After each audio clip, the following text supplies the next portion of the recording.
I have no idea. Hello, and thank you for joining us in this weird little space adventure that we are on.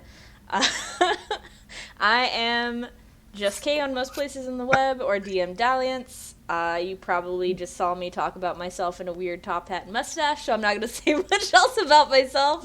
But instead, I'm going to let our players introduce themselves. We will be playing as the Mustached Me mentioned in TV the RPG, which is an indie system. You can find the links if you're on Twitch somewhere down here. If you're on YouTube, who knows? They may have changed the format, so I'm just going to point in all directions. But let's go ahead and toss it over to our players. I'm going to call it out because you can't see the order that you appear on my screen, which I think is a stream thing that needs to get fixed. Someone make me software. Um, so, JD, please let everyone know where they can find you. Hello, I'm JD. You can find me for now on Twitter at the Jade Prince. And you can also find the rest of my information at jdelight.card.co, and that's card with two R's. That's got all of my little links in there, including my art commissions. So if you want me to draw your RPG character, I love doing that. So check me out. Other than that, I just like playing games with cool people. So enjoy. I have no idea what's about to happen, but I think it's going to be fun. Awesome. And we'll go ahead and toss it over to Nicola. Hi, I'm Nekla the Druid. Um, Nekla the Druid on all the socials, though Twitter's the one that I mostly lurk on. And I'm that one that runs the unnecessarily over the top charity streams. Um, you can find me there and doing a bunch of other things, but I don't know when they air. So just follow me on Twitter and I'll tell you. And all that good stuff. I'm also the crazy cat mom, so sorry, not sorry if the cats appear during this. Our spaceship just has cats. I was going to say, maybe we just have a spaceship cat. Yeah. And if you love cats, I would also suggest people check out The Relentless Night, because at one point you see one of the players has this little lump that's slowly moving forward like it's stalking them. It's their cat under the covers. And Nice. it's amazing. It's at the spookiest moment in the show. I love it. Incredible. You didn't tell me you were running haunted live streams. I didn't know that until it started. But so Perfect. last but certainly not least, I'm going to toss it over to Tal Daz. Let everyone know where they can find you.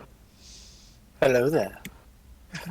I'm Taldaz. You can find me on Twitter and most other socials at Taldaz, sometimes with the numerical 1 at the end because someone was ahead of me on the sound of Taldaz, apparently. Don't know who, don't know how. You can also find me on Start Playing Games. I'm a professional game master, and I am also a fantasy cartographer. But most importantly, beyond a shadow of a doubt, I am your biggest fan. A heart. Awesome. And so these are the amazing people that I will put through the ringer today in this space opera. So we'll see how it goes. If it goes the same way as the other ones, the first 10 rolls in this game are going to be hot garbage. That's how it's been for the last 2 one-shots. Nice. Nice. So be careful what you choose to attempt to do. Exciting. Garbage rolls are fun rolls. Yeah, it led to some explosions and stuff, so we'll see. So, as our camera comes into focus, we see space, the final frontier. I totally just wanted to say that at some point. I mean, I would have been disappointed if Yeah, I would have been disappointed in me too. Yeah. And this very junky, beat up looking ship kind of slowly comes into view and passes through the camera as a narrating voice, because why not, speaks up over the camera overview and says, "Traveling through space, catching solar flares and gravity waves to distant planets and adventures. Space is an endless void of endless possibilities, and you find yourself as part of the crew. exploring new planets to build trade routes while taking odd jobs on the side for extra money. It's been a good run with a new planet fast approaching. The furthest point on the trade route yet, well into the gray zone, an infamous stretch of space known for being, well, unknown. What jewels for trade live in this hidden sector of space? And by the time the narration gets over with, the ship has fully passed through the view of the camera, and the camera fades into an interior shot of what looks like some sort of meeting room. There's like a table that's a little like lopsided, like maybe it was just grabbed from someplace, and one of its legs isn't quite as long as it should be. There's haphazardly laid on the table, like really hoping it doesn't slide, is like a tray with some drinks and some breakfast looking things on it. And some very tired looking crew members. We also see like somehow an articulated arm with what looks like a little like blow dart on the end of it. Looks like it's lining something up, and you hear a little puff of air, and we follow the dart and see it landing in a picture of what used to be... Oh no, I think we lost somebody. We got him back? Oh, Maybe? Oh. I hear him. I'm sorry. I was about to cough, and I went to go hit mute, and I hit the wrong button. I was like, we killed a crew member already. Already, yeah. Is that what that blow dart was? Yep. Yeah. Is this a Survivor style? Taking one out. Don't let him touch any of the computer controls on the ship. So We have to leave that in. Don't edit that out. No, I couldn't it's have staying. planned that better if I tried. So the dart lands in a picture of what looks like a very fancy spaceman with like a monocle and a top hat and a big overdone mustache that kind of like curls up, defying gravity. It's one that the crew knows well. It's the former owner of the company that decommissioned their floor and left them all jobless before they came together for the ship. As we see the little AI-controlled bot do that, it pans around, and the first crew member we see is Calor. Please describe what your character looks like and what your character is doing waiting for the meeting to start. I want you to picture in your mind just the absolute sexiest version of Clint Eastwood circa the outlaw Josie Wales you can imagine, and then throw that out the window. So not that. Not that at all. Cal is a not well built, but like average build kind of guy. Very much like everyone has noticed that since the decommissioning, he has gone full on in the, okay, this is who we are now. He's wearing a duster that he scavenged. He's got a laser revolver on his hip. He's got a cowboy hat made of leather that he somehow found and or made. No one's really sure. It vanishes now and then. But he's got like medium length hair and two very prominent strips of gray on either side. And like a little bit of gray that's up here that occasionally the bang will fall down. Oh, very good. Yeah. And just scruffy 5 o'clock shadow. And right now, he's got like Cal has a like a ball in his hand, and he's just kind of like leaning back and just tossing it up and catching it.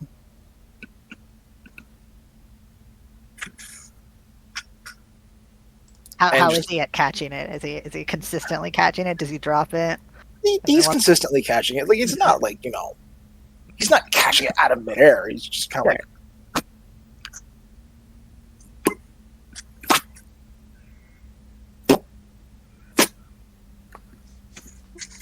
And as this rhythmic sound is going on, the camera moves around the table and shows us Gus. What do you look like, and what are you doing to prepare for the meeting?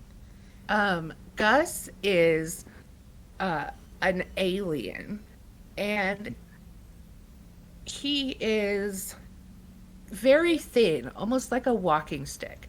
Very thin arms. But he's got these very large eyes, and his skin is a little bit of like a lavender purple, and he has a single hair that comes out the top of his head.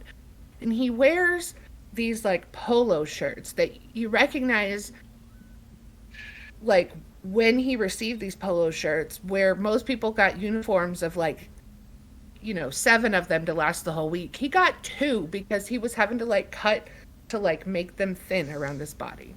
But he's cut all of the logo out of it. So none of the versions have the logo of that company that won't be named. But managed somehow to get a polo collar on all of them, and just has like a clipboard, and he shakes a little bit. Oh no. But he's watching the ball go up and occasionally hit the ceiling, and a little piece of the top of the top of the ceiling in this room just go up a little bit because we probably didn't bolt it down correctly, and it's just sitting there like, didn't we tell the computer he didn't need to narrate where we are? We have a window that we can look out and see. And as this question is being asked, you just hear the puff of another dart being shot from the AI into the same picture again. And you realize now that the AI probably has perfect aim, but it looks like they've started making the beginnings of like a frowny face, like they put the 2 eyes in. Oh, nice. Now starting nice. the like beginning of a frowny face on the image. And as the question lingers in the air, we continue around the table and we see Irvi. Every. What do you look like, and what are you doing in preparation for the meeting? Yeah, so Every is also an alien. He has his most notable features that you recognize first off are his green, slightly dampened, shiny skin, and the fact that he has 4 arms. Aside from that, he's got this dark green hair that's kind of pulled back into a messy bun, but the hair itself sort of looks like it's made of seaweed. And then instead of ears, he's got these 2 large red fins, like fish fins, that kind of move and unfold and refold with his emotions. And then he's also got red fins down his arms and his legs. He is always barefoot, and he also has like a tail. He basically looks sort of like a beta fish humanoid. And he, every once in a while, he pulls out a little spritzy water bottle and just gives himself a little spritz. And mostly he looks kind of bored. All 4 of his hands are very restless, and he's not doing a great job of sitting still. He's kind of like, geez, when is this gonna start? When is this meeting gonna start? I got there's like 15 things falling apart on the ship right now that I could be putting back together. And he also is eyeing that panel 16. on the ceiling. Yeah, 16. that's coming loose. I'll get that. Yeah, it's fine. I mean, what are we waiting for? The cat? Fine. I don't know. I'm not the one who called this meeting. Wait, who called this meeting?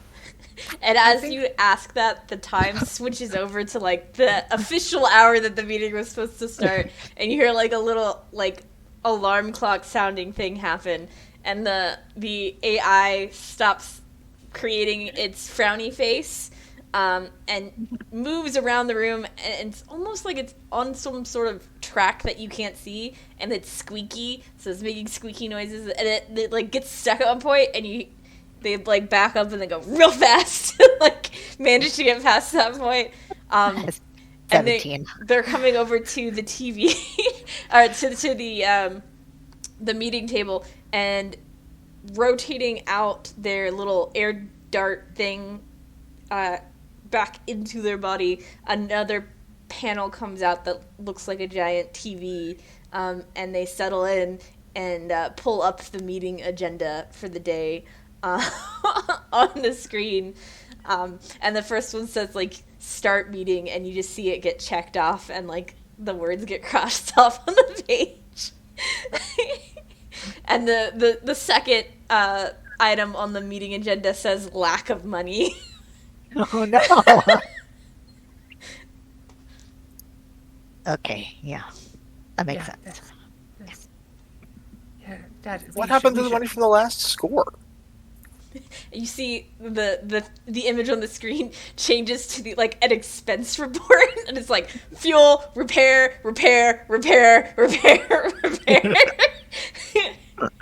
I mean, Cat food. Yeah. Leather cowboy hat. Hey, wait. Feed the humanoids. look,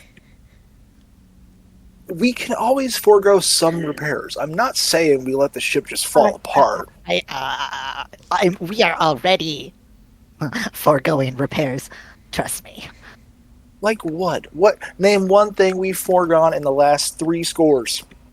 Well, first of all, that strange rattling in the spatchy flummox. I was supposed to make that one.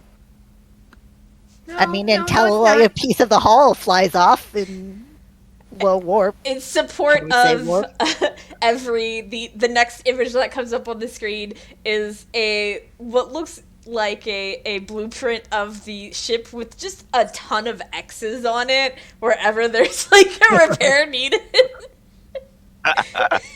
You know, you could have just shown a picture of the ship colored red. Like, And they switch out the picture. And it's the same blueprint, but now it's just all colored red. yeah, see, there we go. Every spritz himself down again. If everything's top priority, then nothing's top priority. See? It's that simple. Somehow that doesn't reassure me. It's all about reframing how you think. At that moment, the air that has been coming into the room sputters for a second, and then like hisses, and then comes back on. See? Works like a charm. Yeah. It's okay. All right. You know, I can see that The y'all screen are flips stressing. out and has like a little paper bag on it and hands it to Gus. I can see you're stressing out over this. I'm Gus, you're doing fine. You're doing just fine. sure. I have some ideas. Okay. What if we take a few jobs in the gray zone? Or a job? Scuttlebutt has it. There's some people looking to pay some mighty good coin for one big job. I mean, we're right there.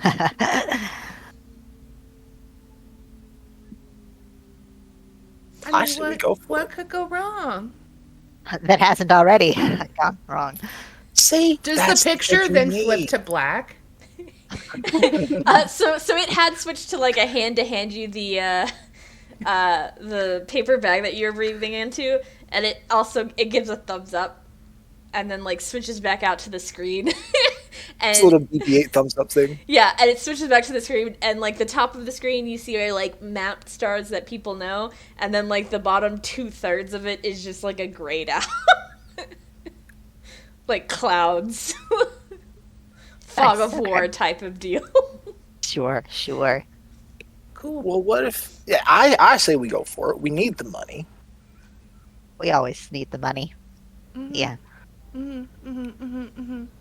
You hear like that very distinct sound of like a laser printer or a dot matrix printer going on, and you see, yeah, from under the screen, prints something, and it's a job posting, and you see that it's like establish a trade route within the gray zone. Pay 2,000 credits per planet route mapped, plus 30,000 credits on completion of the trade route and transfer of the map. Gus, what's to Oh, say? that one looks good. Sure. Remind me again, what do we call our AI? So the name of the AI is Aware. You just kind of like found a piece of it while you were haphazardly putting it together like the rest of the ship that actually had that like printed on the side of it, and you're just like, okay, yeah, Right. that's Yeah, But we I don't know what feel it stands like- for, but I feel like the first A was kind of missing, so we filled it in, but it was probably an E. Eware. No, beware. Oh no. So we just painted it in thinking it was an A. Yeah, Um, yeah. Yeah. So, Alex. Aware. I'd just call it Alex. You think this is the best job for us, huh? Based on your calculations. You just see an emoji pop up on the screen that's like this. Oh no. I mean, I think that is probably our best option. I mean, if nothing else, like I'm really good with this. I have a really great sense of direction, so we can get through this gray zone. And I make these beautiful maps, and like scrolls out a map that's like accurate, but looks like a 5-year-old drew it. It's like, I was making this last night. Oh, that's beautiful. But That's beautiful, anyway. Gus. Gus, I'm You've proud got of you. you've got a real talent. Oh, thank you. I'm gonna hang that up. I'm gonna hang that up right above the gunner sheet. You were wasted as an intern. Thanks. I think Well, this is going to be some easy money. I mean, how hard can it be? You establish a trade route, you fly to one planet, you go, yep, it exists. You fly to another planet, you go, yep, it exists. As soon as you say, how hard can it be, the image that pops up on a screen is like a little animated emoji of like the ship, and you just see it explode. That's just Tuesday. I mean, to be fair, that could happen no matter what we choose to do next. So, Did we you can lace explode. this paper bag? is It's it working better making than the you rest. feel better or worse? I can neither confirm nor deny that I may have hidden things inside the paper bag storage area. And how much did that cost? You just see the image on the screen is like of the holographic doctor from Star Trek, essentially being like, ding. Oh, Love it so much. Money is not an option when it comes to the frivolities of life. no, it It's not absolutely an option is because we don't an have option. any. Yeah. Exactly. See, now Oh. you're reframing your thinking. That's how you're supposed to be doing it. Trust me, I've been through this more times than you can count. Okay, cool. So I Really, think what that did we you should. do before we? What was your farmer job before we? Before before discommission, Well, yeah. well, before this, I was a security officer on a space station. Kind of cushy job, didn't need much, but I mean, very, very highly qualified. Before that, I was a Does this game have peacekeeper. insight checks? You see the screen goes away and two like little arms come out and they air quote when he says highly qualified. Before that, I was a peacekeeper. Keeping peace. Pieces of what? The screen comes back and there's a picture of a circa 1980s Earth security guard with their feet propped up on the desk eating a donut. Very nice. I resemble that remark. Oh, donuts. I miss donuts. So The I point guess you being- should plot us a course or something. We should Right. probably also accept. Aware, could you like transmit an acceptance of this job? And it flips back out to just the one hand and gives a thumbs up. and you see it like zoom over to like one of the walls in the place, and you don't know how, but suddenly a panel drops down to reveal almost like the old school switchboards of old, and it just starts moving stuff around really quickly, and then it switches out again into like a microphone, but you're not using the microphone, you just hear hey, yes, we'd like to accept the job. Also, could you let Janice know that we're gonna be out of range for a while, so we might have to reschedule a book club. And then the panel comes back up and hides the switchboard. See? Maybe, Lexi's got it all handled. maybe on one of the Let's planets. give the new nicknames to this AI. You know. Maybe You're one gonna of the confuse planets it. will have donuts.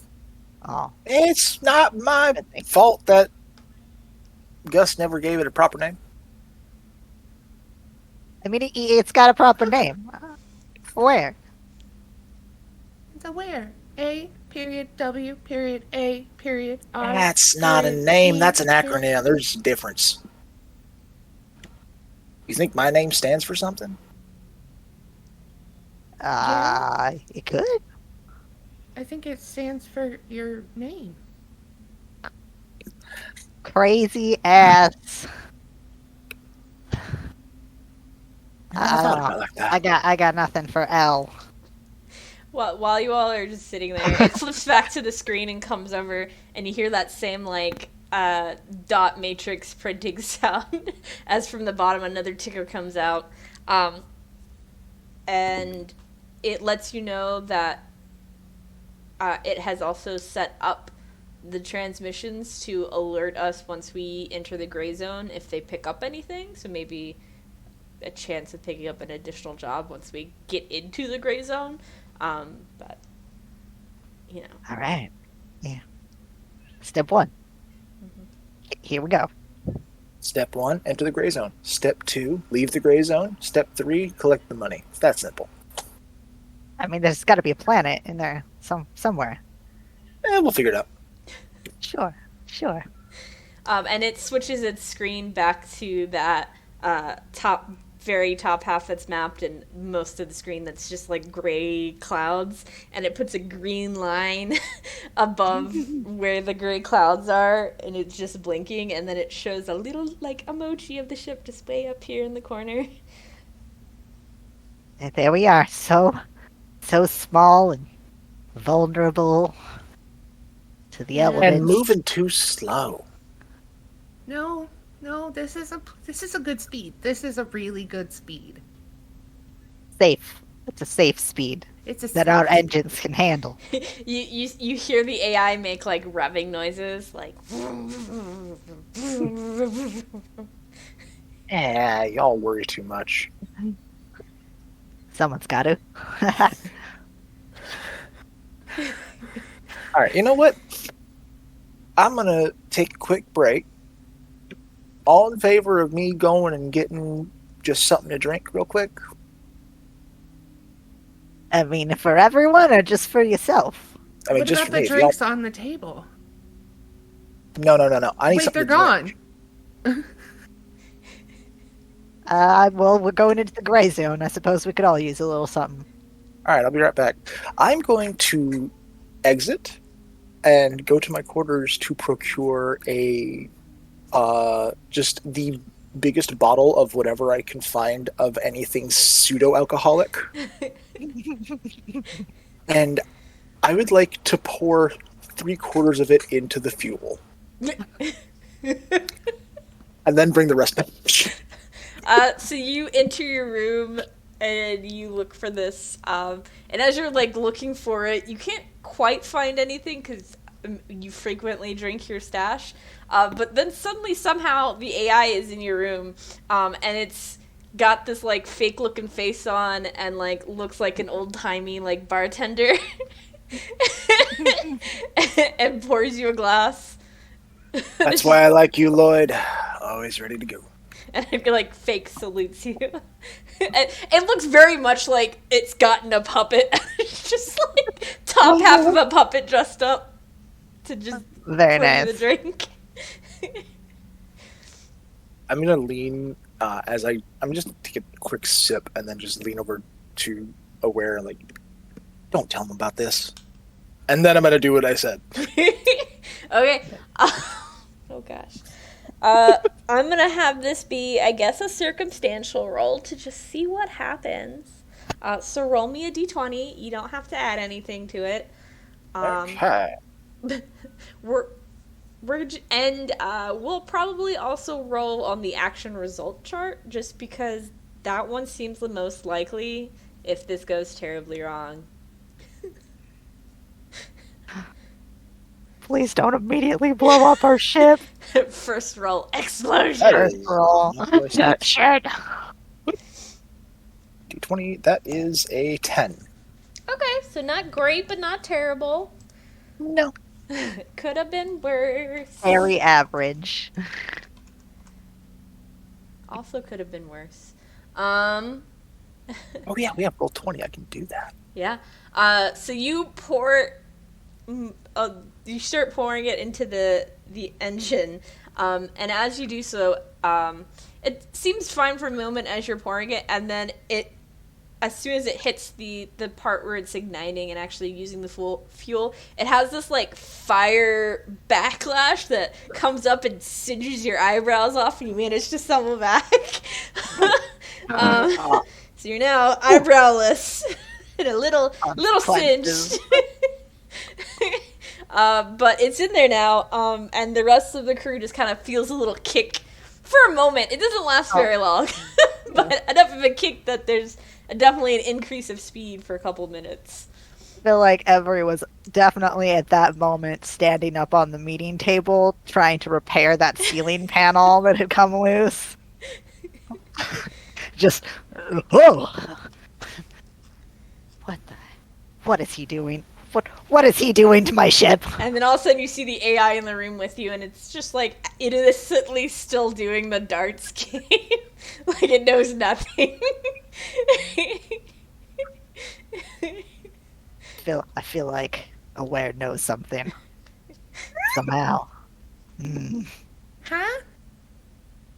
Gus is like this because when the jolt happened, they were in the process of like setting up a new like thing of paper to start making the map, and they were putting in a little push pin, and the second the little thing like it got him, and like there's a little push pin sticking out of his finger. Oh no. It would be real convenient if we had a medic on this crew, wouldn't it? The AI rolls over, slaps your hand out of your mouth, sprays disinfectant on it, and just wraps it in a Band-Aid. But it is like a very big overdone Band-Aid. Like it's like the old school cartoon, wrapped. Which Just Looney still Tunes it. doesn't take a lot because it's just everything about him is the thinnest thing you've ever seen. And so when the AI lets go of the finger, he just goes. It's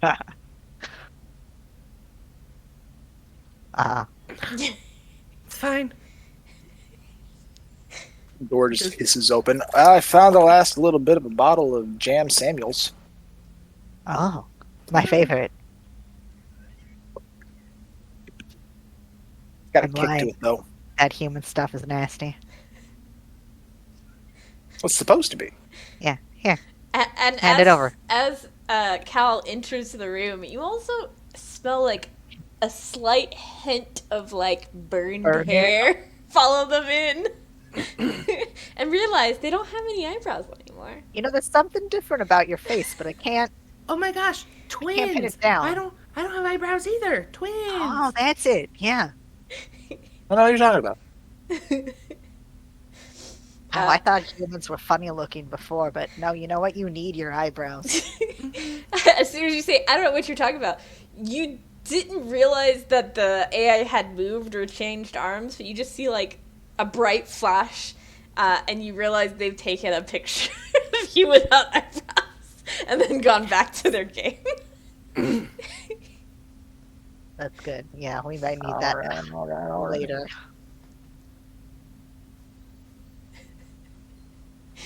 So how long is it going to take us to get to the Well, do you you want know, the honest answer, or do you want my unexplored. answer? No, I don't want your answer. I'm talking to Gus. He knows what he's doing. That's why I asked. But, Do you want like- the honest answer or not? So it's not exactly charted. So we're kind of just like taking like a dowsing rod and like looking for planets. So Ah. I can't really tell you how long it's gonna take. All right. Have we officially crossed that border into the gray zone at this point? You probably have, if you want to do repairs or something on the ship, like another hour and a half before you actually reach that green line on the map. Yeah, sure.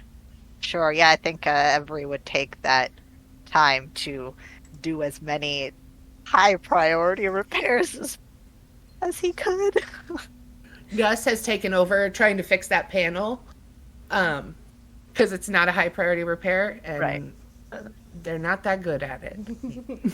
I am sitting in the cockpit, just kind of staring out and watching space go by. Yeah.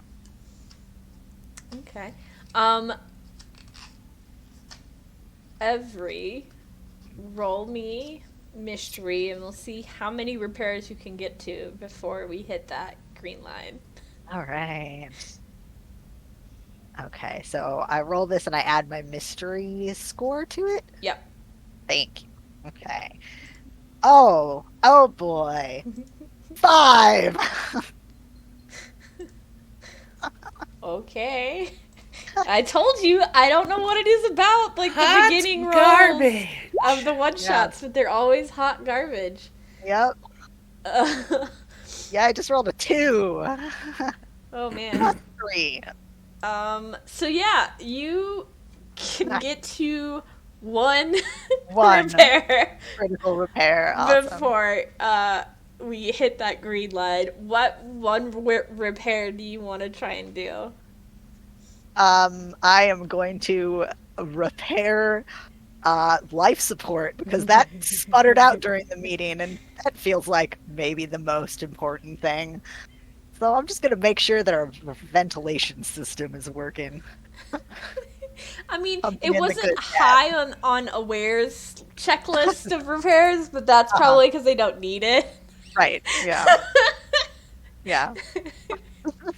Don't need life support if you can get to a planet fast enough. You organics can hold your breath for like 3 or 4 hours, right?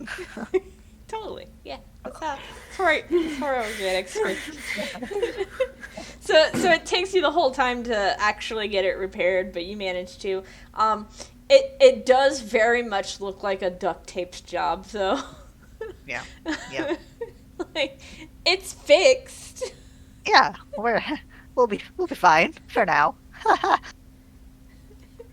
And as you finish, you have that, yeah, we'll be fine moment. You hear like a click thunking sound somewhere in the ship. Something else. Aware, please make a note of that. Aware switches over to like a clipboard and like a little pen, and just like, looks like they're taking it out. Yeah. Okay, we'll get to that eventually. In That little. Oh, go ahead. Oh, in the cockpit, you do see that you are hitting that green line now, so you are getting ready to enter the gray zone. Is there like an intercom that I can just like queue up and let everyone know? Yeah. Of course. It sometimes works.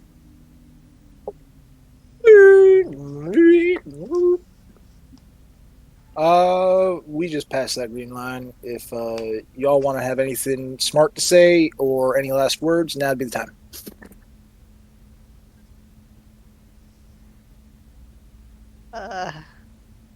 Here we go.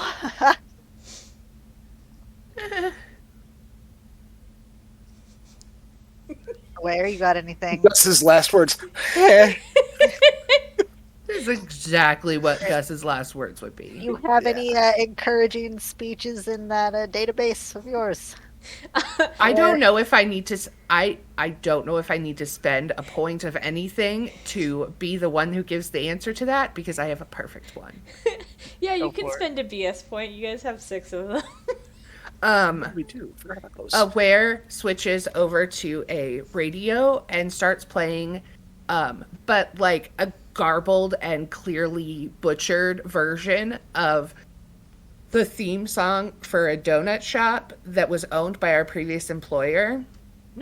And then it like, it's just like,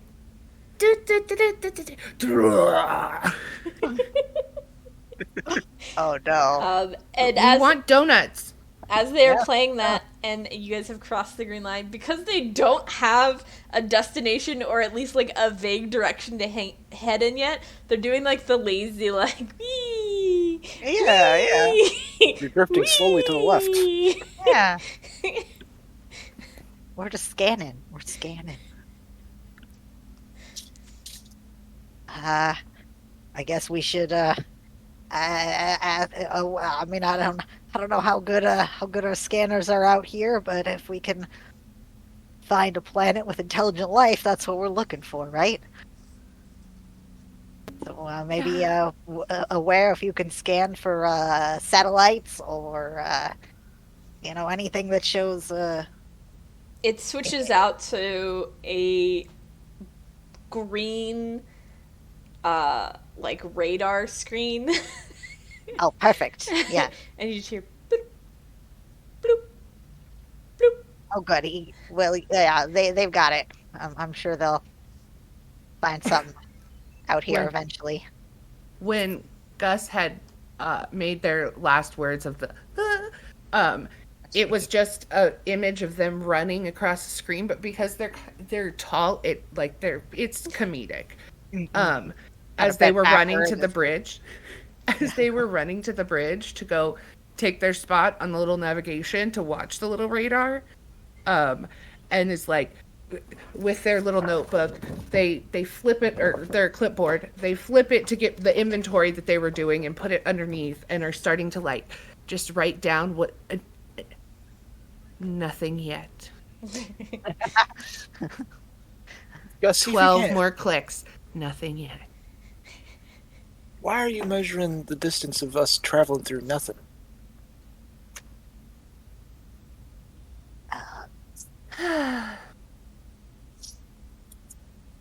I'm just saying, we already know how far we've gone through nothing. Once we have a dedicated destination, then we can add that distance to the distance traveled to the destination.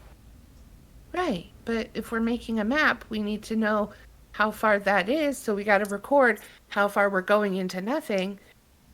Don't worry about it. I got this. Yeah, the kid knows what he's doing. It was the only thing I studied in school. Well, see if you can't single out any gravity wells. Planets are heavy. Uh-huh. Find a place where. See if you can't find a place where gravity's thrown a bit cattywampus. And at that suggestion, Aware changes Gus's screen away from the radar to what looks like almost like a hotnet topography, except it's for detecting gravity signals. I really wish we'd have picked up a second monitor for me. Well, if this okay. If this job works out, I could switch them out. I can, and like Gus pushes it, and it like spins between the two maps. nice. And Aware has switched out their arm and is up where Calor is, and it looks like they have binoculars, and they're just. I like the gumption, but I don't think you're gonna see a planet with just them. And they're still just because we don't have a destination yet. And they actually do like a big loop-de-loop at one point because they're just like, I'm just doing whatever now. You see Gus like writing something and then has to erase it because we're just looped back. Gus, make me a mystery roll to see what Oh no spot on the maps. I don't know if, because my area of expertise is navigation, if that would give me anything else, but I will just roll my mystery. It might make the difficulty easier, I would say. Sweet. That's on the floor. It's fine. Don't throw dice so early. I did. Look, it was an accident. Avery, can you check on that sound? It sounded like something fell off somewhere. Ooh. Oh, Okay. something else, huh? All right. So, 13 plus 1 is 14. Okay, that's the Ooh, best well roll so done. far. So you don't see anything on the radar, but during one of your flips through to the like gravitational mapping one, it had just been like this like kind of light red orange color of like just like background gravity noise, and then at one point as you're moving, probably over the next like hour or so, you do see in one of the corners it kind of like deepens from like just like the background noise red to red, and then as the ship leans that way a little bit, it gets a little bit bigger in the corner and it deepens to like an almost like red purple color. And then when they swerve away, it gets smaller away again. Gus goes, land ho! And like starts to like program in to go towards that little gravity well thing. Take us there, Gus. And now Also, I that tried to pick up that dice, but like using my foot, and I pushed it farther across the room. Anyways. This is why we leave the repairs to Avery. you gotta Yeah. train those cats to bring you the dice. Oh, yeah. They're asleep. Gotta call the ship cat over. Yeah. So now that there's actually a programmed destination into it, instead of just it's like meandering back and forth, it has like corrected and is heading towards it. So you see that corner kind of shift to the middle of your screen and then slowly start coming down, and you can actually start seeing a little bit more definition and detail on it as it, we're approaching it. It's kind of like coming down on your screen. You can, if you want, zoom in and see if you can gain some more information about this gravity well. That is what Gus does. After they right themselves, because I think when the ship was going like this and then got a destination, probably like stopped, and so they have fallen out of their seat and they get back up. Okay. Oh gosh. No, too far. Okay. Yeah, so you kind of can zoom in and you kind of can see the edges and the details a little bit more. I'm totally not looking up classifications of planets right now. You can kind of tell because you went through the classes and the navigating, that it is probably a terrestrial planet. It looks like it might have a few satellites, because as you zoom into it, you do see smaller, like, gravity distortions kind of moving around it. And as you, like, you're, excitedly, like, we found our first planet! You do hear that like ticker noise again from the AI, and it looks like it has caught transmission for like a job too. Now that we're getting closer to an actual planet, so maybe a source of transmission, and it looks like it's just a delivery job of Cratex goods from what you can gather, probably one spot on the planet to another spot on the planet. You're not familiar enough with the planet or its inhabitants to know that, but you can kind of guess based off of the fact that they're only offering like 500 credits for its completion, that it's probably like a on-planet job. But an opportunity to make a good impression. Maybe, we do them a little favor. They decide, we'll establish a trade route with you, and, How far away are we from this planet now?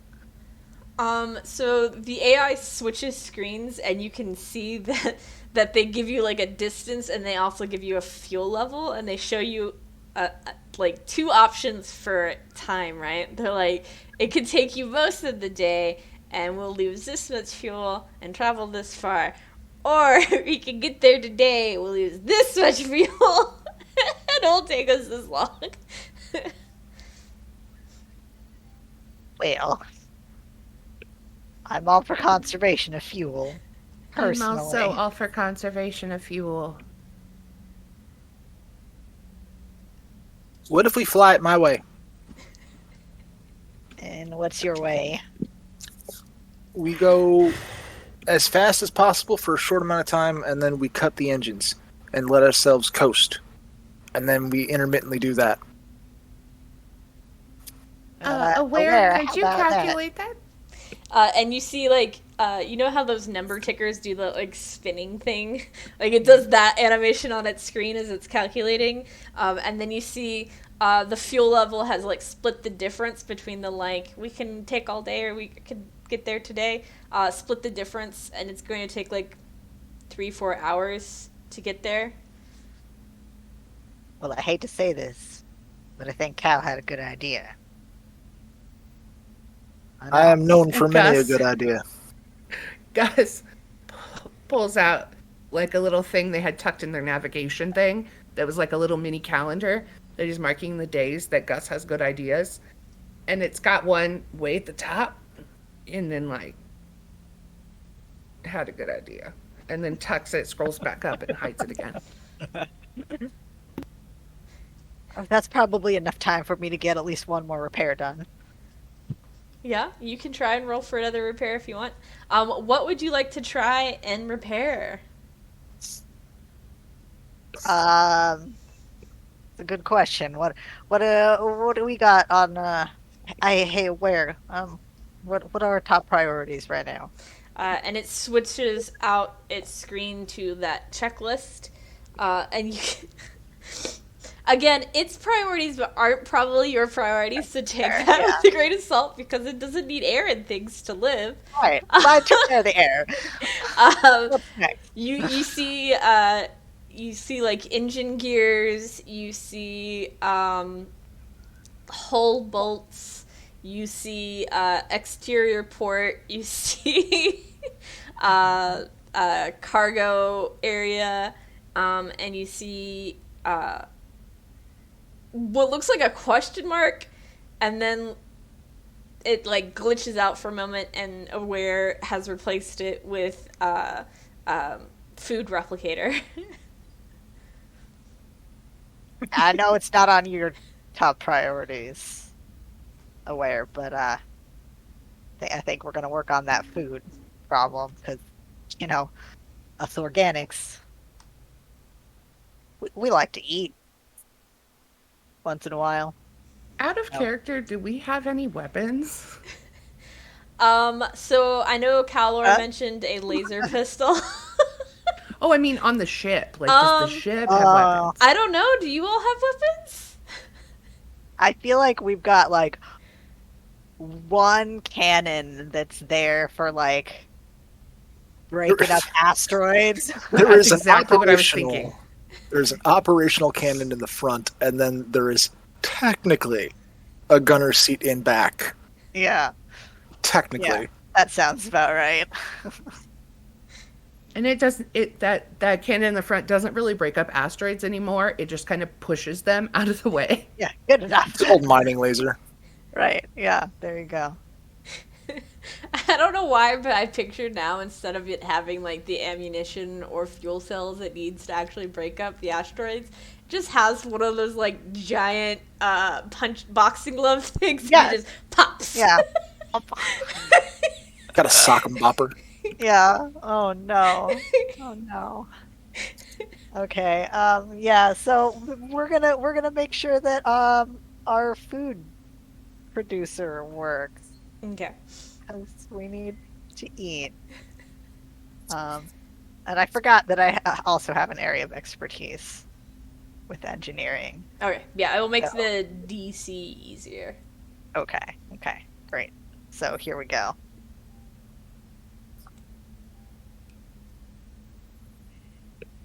I rolled a 2 again. New dice. New dice. New dice. New dice. That's a 5 again. Oh my gosh. I was using my like pretty shiny, Aw. sparkly Aw. space dice. No. And it's betrayed me. It's not allowed, apparently. Betrayal. See, that's the problem, is that you were Yeah, using the ones okay. reserved for high class, highfalutin. Right, I forgot that this was a space opera. Yeah. Remember, you're aboard the bad idea. Right. Yep. Yep. Yep. All right. Well, it's time to try a different one for the next roll. So you do manage to get the replicator working enough to like give you sustenance. It's not going to make great, and by Yeah. great I mean it's going to be like protein paste. Like it will Yeah. sustain you, but it has like no flavor. Yeah. Ration bars. yeah. Ration paste. It will attempt to make the vague shape of the thing you request from it, but it's just going to be that like protein paste thing. Yeah. Great. Awesome. Well, we'll stay alive. That was the goal.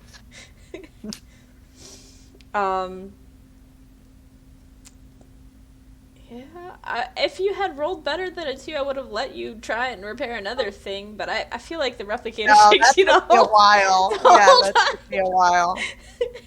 Remember, you're aboard the bad idea.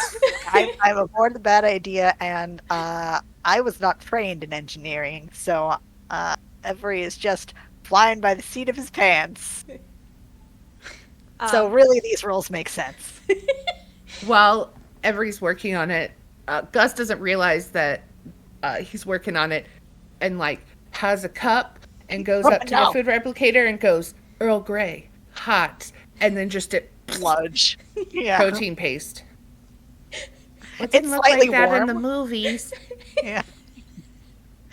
It's at least slight. It's like lukewarm. I don't know what's worse, that it's not actually hot, or that it's like a Yeah. like a protein slurry rather than tea. Yep.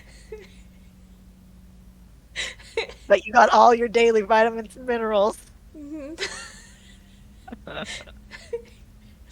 And after you do fix it, Aware does like order donuts from it and bring around what looks just like it looks like a donut, except it doesn't have glaze, it's not fried, it's just the protein paste.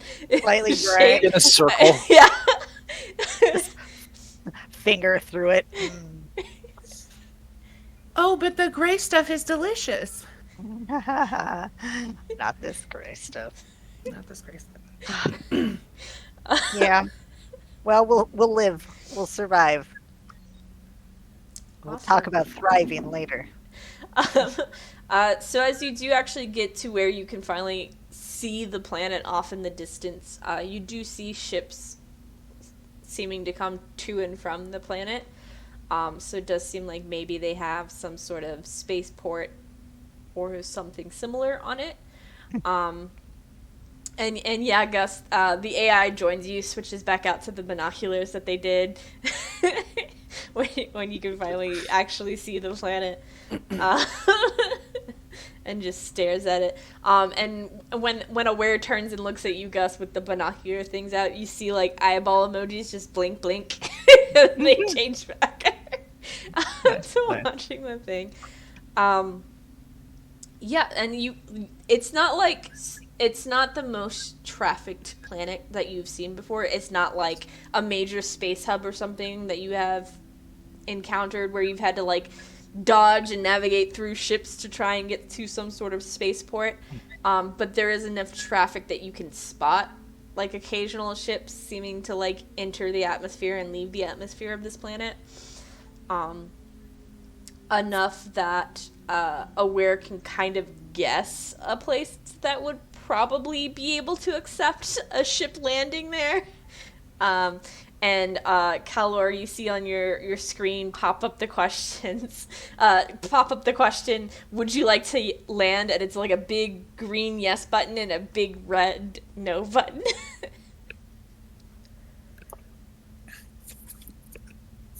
I put it up to a vote. Do we want to land like civilized people, or do we want to land in style? I mean, civilized would be I mean, great. We're in trying to make one a first impression here, right? Also, make sure that you don't land us in a place that costs per night, because remember that last time we had to like make a quick exit because because we didn't have no money to pay for the landing? I Don't. I remember A just free dock. there was A yesterday. free dock, please. We'll see if we got one available. Looks like there's not much to choose from. Everyone's kind of coming and going. All right. Just drive through the parking lot until you find an open one. I'm going to go ahead and click on the yes to be a civilized persons. So when you click yes, your screen color switches to what looks like a little the bad idea emoji with dots leading behind it and what looks like a landing dock, and you can see it like slowly coming towards the landing dock as the ship moves towards the planet.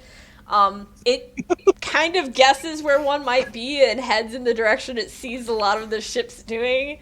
And it's okay-ish until it starts hitting the like outer atmosphere of the planet, and then the ship starts shaking a little bit.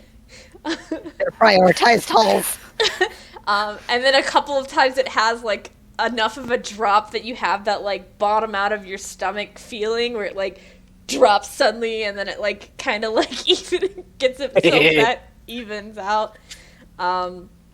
And it does that enough that you see a couple of the ships that had been around you like slowly pull away to like give you all some room as you're getting closer and closer to this planet. You do see that as it is approaching the planet, it's actually a pretty decent place. Like, it looks like there are landing pads. Like, it looks more like a city that it's taking you to than, like, some sort of town or something. And it does kind of, like, drop you a couple of times along the way. And you, as it gets closer to what looks like a dock, you do see, like, dock workers and stuff and other ships. And you hear the, like, creaking, groaning, metal grinding sound of it, like, putting out its landing gear. And it like has another 2 or 3 like stomach dropping drops as it's getting closer down to the planet, until you have one final drop and a big like dunk dunk sound as it unevenly like one side and then the other lands finally on the planet. Right, still in one piece. Great. Awesome. And you do see another happy landing. A figure approaching the ship who looks to be in a uniform and probably works at the dock. They are probably 6 feet tall, very thin. They have some sort of like plated armor uniform suit on. They have like this tan flat face and what looks like almost like mineral rock, like red spikies kind of covering their face and the back of their head, in almost kind of like a rock mineral porcupine way. And they spot you all in the cockpit and kind of wave you all to come out. Well, here we go. And make first impressions. So I'll go talk to the geode dude. Every kind of like wipes some grease off of his face, spritzes himself down. All right, adjusts his hair. First impressions. Yeah, we got this. We know what we're doing. Gus just kind of fixes their polo collar, and because of the way the camera shots have been, you don't really notice until the 3 of them are walking out that Gus is only like 4 feet tall. And so it's just kind of like... There he is. Actually, that's a good question. How tall is Cal? Cal is actually just under 6 foot. Okay, all right. So yeah, and Every's kind of in the middle. So we've got a nice little 3 It probably tiers. goes backwards because Cal is like, and then Gus is just taking up the rear. Yeah, clipboard I in like it. hand. Yeah. All right, Aware. Keep an eye on the ship, would you? Don't let anyone on. And you can see they flip out to what looks like one of those like party horn things, and you hear like a popping sound of confetti and a woo as the like door closes behind you. I appreciate the encouragement. Yeah. We're gonna need it. All Yeah, right. we got this. We got this. We just gotta, look like we know what we're doing. That's the secret. I always know what I'm doing. Sure. the Yeah. secret? Very good. Just like that. Very good pretending. Hello. Hi. Welcome. Uh, you're not registered here, so I'm assuming this is your first yeah. time to tour.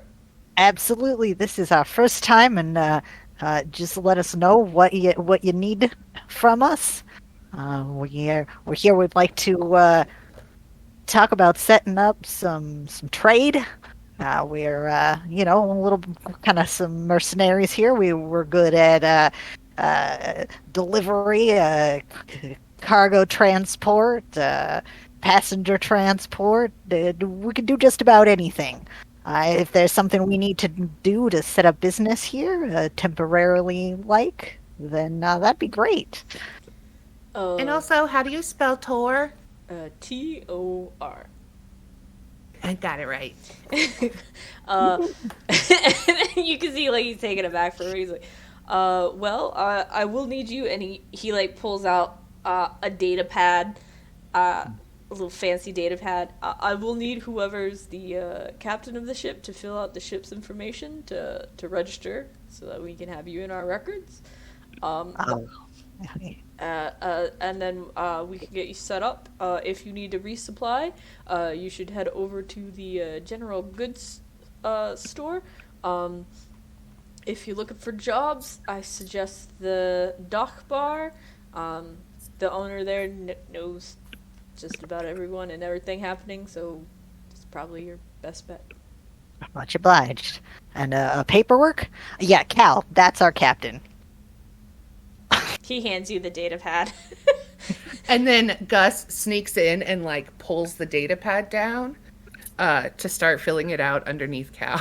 Yeah, and it's like ship name, ship like registration number, and like just like all of the identification information they would need to like be And able then- to tag your ship on their systems next time to know who you are. And then Something once that it's Gus will have done- noticed is that everything is incorrect. Oh yeah, no, Gus. That's why Like- Gus has finished it, and then slides it back up to Cal and goes, "Sign here."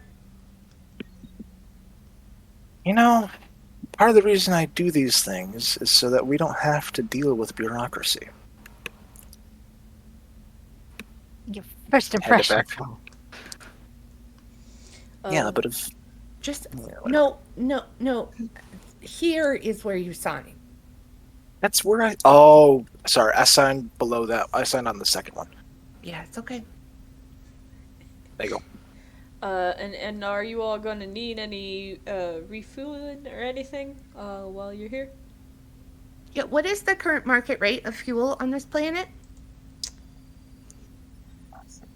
I'm assuming you're not from the gray zone. That would That be an def- accurate Should I assumption. be? Could yeah, we're new. Unless that's bad, then we've been here the whole time. So Oh, assuming bless you're your heart, not Gus. from the gray Bless your heart. zone, you're probably used to dealing in credits. Now you can still use those out here, but folks tend to not trust them as much because it's the corporations that use them out here. Sure. But you could still use them to buy things. It's just not gonna be in your favor. I would suggest getting some of the local currency as soon as possible, if you're hanging around. I think jobs first, and then refueling once we've got the the funds. Yeah, that's a good idea. We don't have to worry about credits because we don't. And then Don't worry. Don't worry. We got everything under control. Thank you for your time. Thank you for your assistance. Now, which way was the bar? That way. If there's like only one, you notice suddenly off of the dock, there's literally only one walkway. heading towards the city.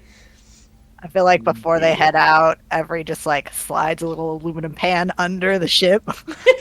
Catch the oil drips, that they're gonna happen. We can reuse that oil. Yeah, I can't lose that. All right, so we got a general store. We got the dock bar.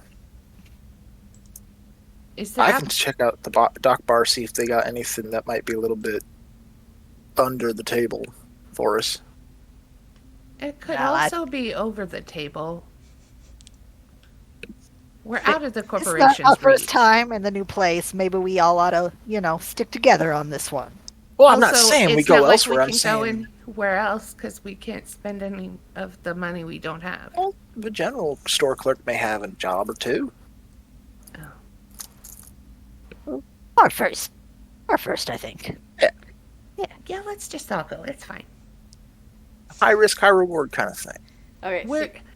We're not gonna damage your image, and that was just one time at one bar. I'm sorry. I've apologized. Gus, you think far too much of me to believe that I would be concerned about my image being damaged by you. I care far too much about you to let that in any way impact the way our crew operates, let alone my own. But I mean, I I had it did and I knock lost over it. 17 trays. And it was funny as hell. Okay. We just can't go back to that planet again. It's all right. Yeah, we could, walk like 5 steps in behind you.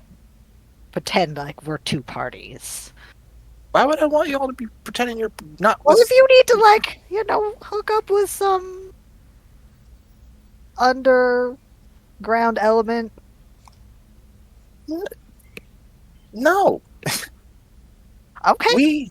I'm gonna do my best to put my arm on each shoulder. We are a team, and that means we stick together no matter what. All right. All right. Okay. Gus, you going first. So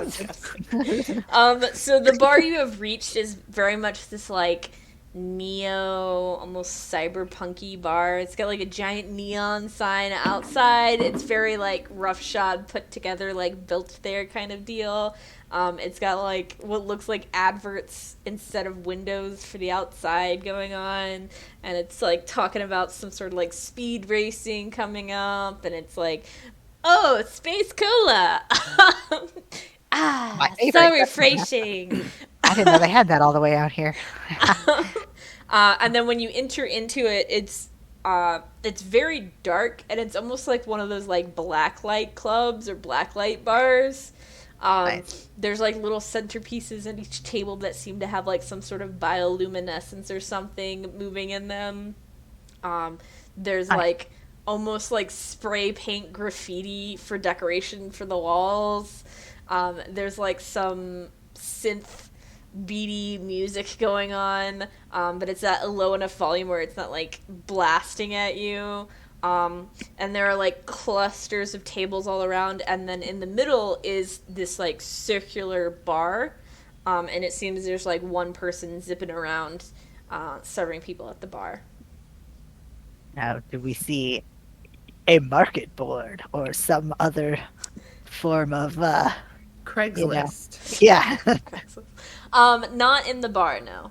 Okay. All right. I suppose that means we got to talk to someone. And I know it's kind of gauche to not order a drink, but we don't got the money for it yet. So, who's got the most personable face? I would say that'd be me. All right. Maybe you can I mean, work your I don't- charms. I on don't the mean to bartender. talk down about any of y'all, but I'm as bad as pretty as they come. I haven't met a whole lot of humans, so I'll take your word for that. All right, I am going to approach the bar itself and just try and get the attention of the keep So as you approach, you do see the bartender. As you get closer, you realize what you thought was maybe just like under lighting from the bar that like gave them some glow. They are actually bioluminescent themselves a little bit. Oh. So like their pink hair kind of gives off this like faint pink light a little bit away from it. They have this like pale skin, but it seems to have like some sort of swirling bioluminescent pattern going across it ever so slowly. And you realize that they're moving around really fast, and you get closer and you hear this like slight whooshing sound. And as you get close enough to the bar to be like able to like look into the bar a little bit, you see that they have, you would maybe call them air skates. They're like little things on her feet that seem to be giving her a little boost, so she's not quite touching the ground, and she's just zipping around, taking drink orders and mixing drinks as she's moving to like dish it out to whoever. And at one point she grabs like a bottle and zips down the other side and like seems to like pour out shots as she goes, and then like puts the bottle away. And then once it looks like she's done with the other side of the bar, she like swings around and like skirts to stop in front of ya. What can I do for you? Sorry, I was enraptured by the actual sheer determination and amazing service that you provide to all these other ne'er-do-wells and ere-do-wells. While you're speaking to her, she like grabs a bottle, like flips it. It looks like she's pouring and mixing a drink, and slides it down the bar to someone who's at the far end. Impressive skill. So do you want a drink? I'm looking for a drink, but I'm also looking for work if you got any, or heard of any people who might be needing the assistance and or the, let's call it, services of a group who may or may not be in the market to find new employment of the less than bureaucratic variety. That will be 2 drinks. And she like mixes another drink and slides it down the opposite way to someone else. Give me 2 shots of the strongest stuff you got. And she like zips around and cost. grabs a bottle that looks like it's also slightly glowing, and then as you get closer you can see there's like almost what looks like tiny neon jellyfish like floating in it, and she pours out into the tall shot glasses enough where you have like one of the neon jellyfish in each one, and she's like, that's 12 credits, please. All right. I'm going to scooch through my duster and see if I've got 12 credits on me. Okay. Everybody emptying their pockets. Yeah, we'll say you have 12 credits. And she like quickly We've got like some pocket change. scrapes it off the table into some place you're not sure. And she points out 2 people to you who might be of interest. She points over to one table that looks like they're in the middle of like a card game of some sort. And it looks like a reptilian humanoid with very thin but almost like free flying hair that seems to be moving on its own, and then behind her to a person that is completely alone, and they almost have like a little buffer because like this bar is busy, but they seem to have a little bit of a buffer where like no one's sitting like close to where they are in the corner behind her, and he seems to just like be sipping slowly on his drink. He's very, very, very pale and is dressed in like all black and has white hair. Does it look like it's like a VIP area he's in, or? It's not marked off, but people have definitely given him a little bit of space. And she like zips away as soon as she has your money and has pointed them out. Well, I mean, I'm curious, but it's got to be a reason everyone's avoiding that guy, right? All the more reason that they probably need some help. Fair enough. All Now- right, let's take a risk. Gus is distracted. Slide over there. I'm gonna grab both the drinks and go that way. Yeah, I didn't want to drink a jellyfish anyway. That feels too much like a cousin. Too much like a cousin. I am going to set, when I get over there, I'm going to set the shot in front of the stranger Mm-hmm. and then take a seat directly across from them and just give them a tiny little salute and then set my glass down. I'm assuming this is the one everyone's giving a little bit of room to. Yes. I need to turn a light on. You're disappearing. I have It's become really- the mystery. It's really dark in this bar. You're pulling a Back to the Future on us. Yeah. Oh no, disappearing from the photograph. I think that Every would just stand behind Cal and try to look as casual as possible. Yeah, roll me a drama. See how this stranger takes to you. Just kind of. Oh, I'm actually good at that. So I would be doing a D20 plus my drama score, correct? Yes. Okay. Cross our fingers for the low rolls to be broken. Damn! 23. Whoa! Yeah. Okay. All right. So they kind of like give you like raise an eyebrow when you first do it. Give you a look down at the shot that you sat in front of them, pick it up, kind of salute you, and throw it back and put it down. I'm assuming that you're looking for something. Well, you would be right in assuming a lot of things. I'm assuming you're someone of various high import to be able to sit in an establishment such as this all on your lonesome. I think my reputation precedes me in this place, but you know, Well, Evfid takes care of me. I take care of them, and they like gesture at the bar where the person is still sitting around serving drinks. someone who sits alone in a bar like this tends, in my experience, to either be one of two people. A, they need some help, because not a lot of people want to help them. B, they need some help, because they got a lot of stuff going on, and they need people to help them. Or C, there's someone people look for.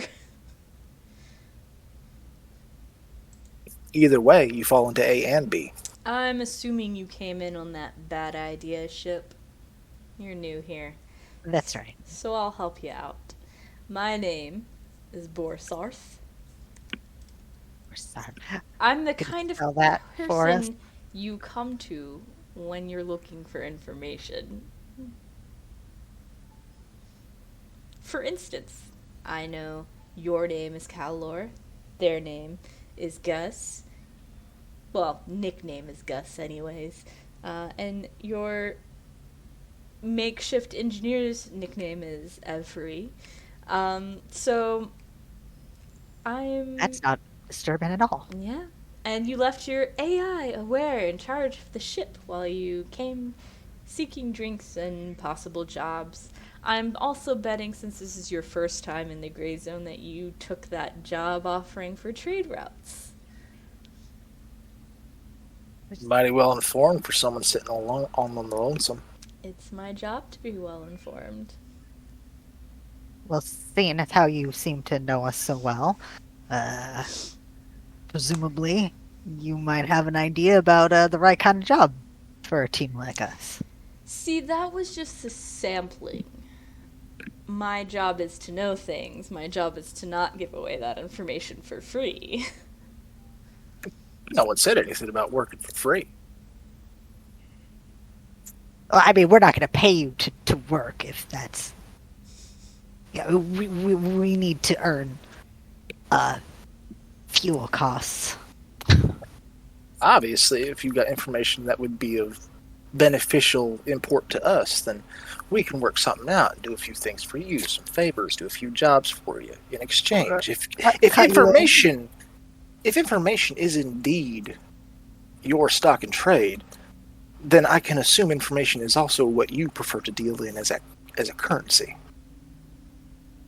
Sometimes, although I do also need to live in this weird capitalist space world we all existed. Yeah.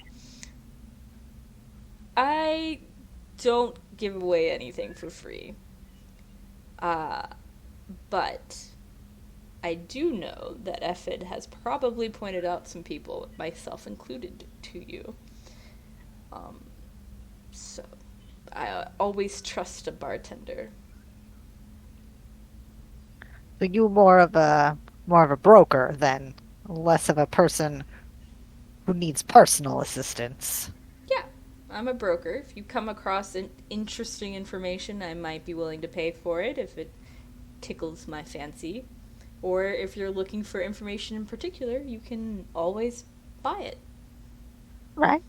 That's good to know. But just to clarify, you don't specifically have any jobs of your own that you're looking to hire. There. Oh, all right. Well, it seems like maybe you are our step 2, then. I mean, if you're supposed to be mapping trade routes into the gray zone, probably. Sure. Yeah.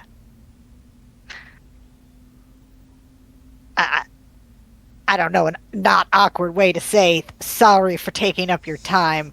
We'll go talk to the other person that was pointed out to us. So I guess I'll just say that.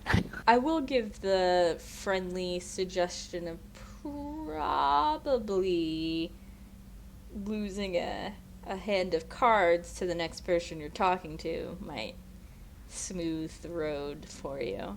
Well, that's good. I'm terrible at cards, so that should be easy. A pleasure to meet you. Borscht, was it? Borsarth? Borscht. Could you spell that for our intern, please? If you have Roll20 open, he's on the NPC page. All right, great. I spelled it correct in my note that I took. I forgot about the Roll20. Nice. I love it when that happens. Meanwhile, you see Gus has just walking up to take that note, but is like also walking up with like a glass of water, like what I scored. Good work. Very good. Right. All right. I presume at this point we scuttle away. I want to keep an eye on him as we do so. Like as we continue through this next engagement, I want to keep an eye on him. I want to watch what he's doing. Yeah, so, I mean, he just seems to be drinking for most of while you're here. Occasionally, you'll see the bartender, like, somehow you're not sure how she exits the circular bar because there's no, like, latch or anything. She'll, like, zoom over, give him a drink or a refill, and then, like, be back behind the bar. You do see a couple of people, like, come into the bar and head over directly to him, and they seem to have some sort of exchange. And you do see, like, a data pad pass from the stranger to him, and him slide some credits across the table, and then you don't see where the data pad goes. It just seems to just, like, magically disappear. But he does seem to meet with a couple of people while you're at the bar. But the next person you're approaching is the reptilian humanoid. They do seem to be, like, in the middle of a card game. They do seem to be using, like, credits to do the betting with, and they do seem to be, like, winning. And they just get done slamming a hand of cards down on the table and, like, cackling as they're, like, pulling in the big pile of credits towards themselves. And you see, like, a couple of the guys grumble, and one of them gets up to, like, go to the bar. Well, looks like a seat opened up. I, Everyone will sit down. Ooh, them some mighty big winnings. This game is hot. Everett, you want a piece of this action? Yeah.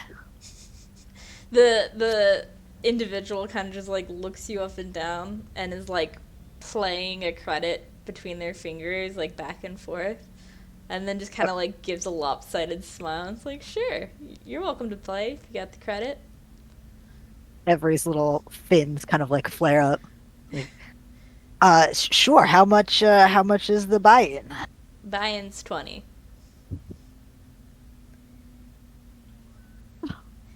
What do you guys think? 20 credits for something like that? That's a mighty low buy-in for someone pulling in that much winnings. Very generous. Can we like come up with between the three of us with 20 credits? We've been joking about not having credits, but like I know. I'm sure we've got like a handful. Yeah. You We probably just don't have credits to do repairs. or Yeah, fuel. yeah. Yeah. Yeah. But yeah. We got pocket change.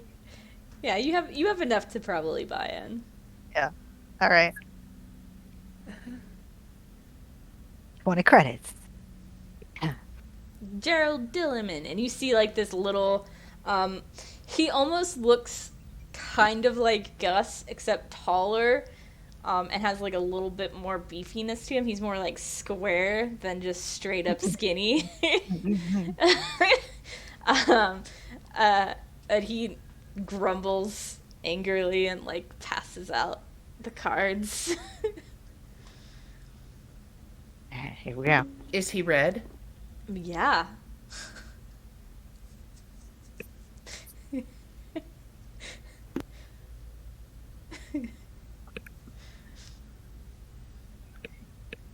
I am going to keep an eye on this gentleman's hand and hands. He like fans out and looks at his cards for a moment, and then like puts them together and like shuffles them. And you see the red angry fellow puts in the first bet, and then the reptilian humanoid kind of just like looks at him, eyes Every a little bit, and then raises the bet. And it's just shuffling cards. I'm in. And the angry dude just like looks at you for a moment, looks at his like small pile of credits, and like raises you. Good thing that Every is always a little moist looking, so you can't tell how much he's sweating. And Gus has taken the water bottle and is just like, Thanks. and the reptilian humanoid just kind of like chuckles and like raises again, and like gives you a look. You know, Every's thinking in the back of their mind, I don't have another 20 for another hand, so I better go in on this one. Well, it's getting exciting.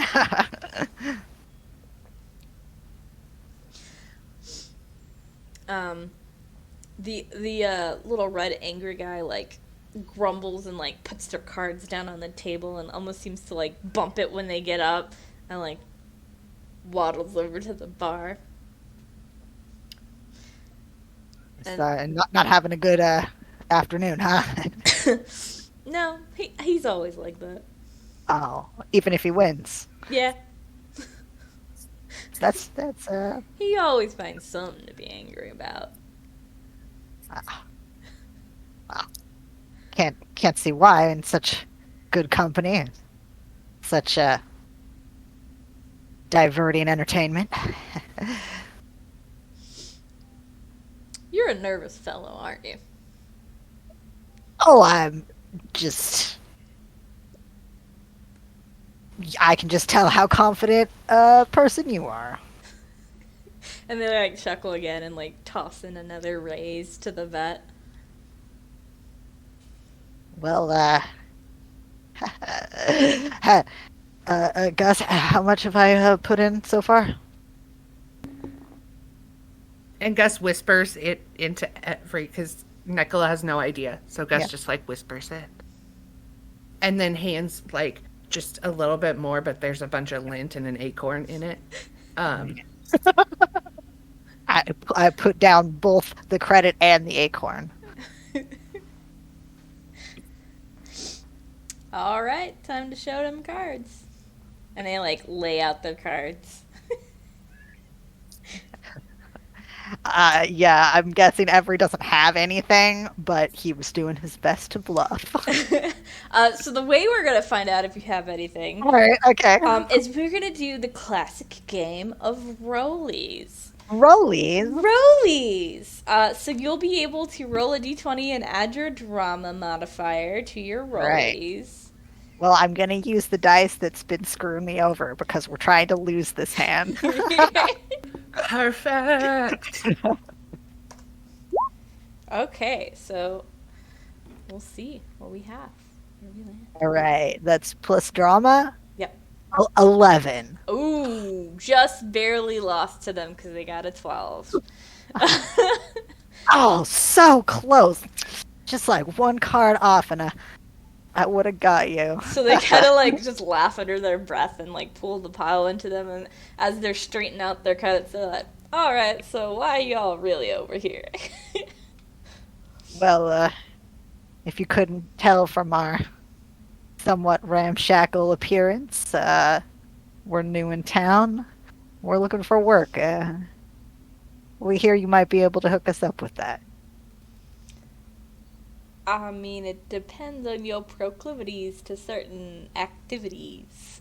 And at that, they kind of just gesture at the bar, and the bartender zooms over with like a tray of like what looks like layered shots, but they're definitely colors that shouldn't be near each other, like the opposite of complementary colors. Nice. Very nice. They're not even mixing. It's just color, color, color, Yeah, color. it's just color, Right. color. And like zooms around the table and drops it in front of everybody.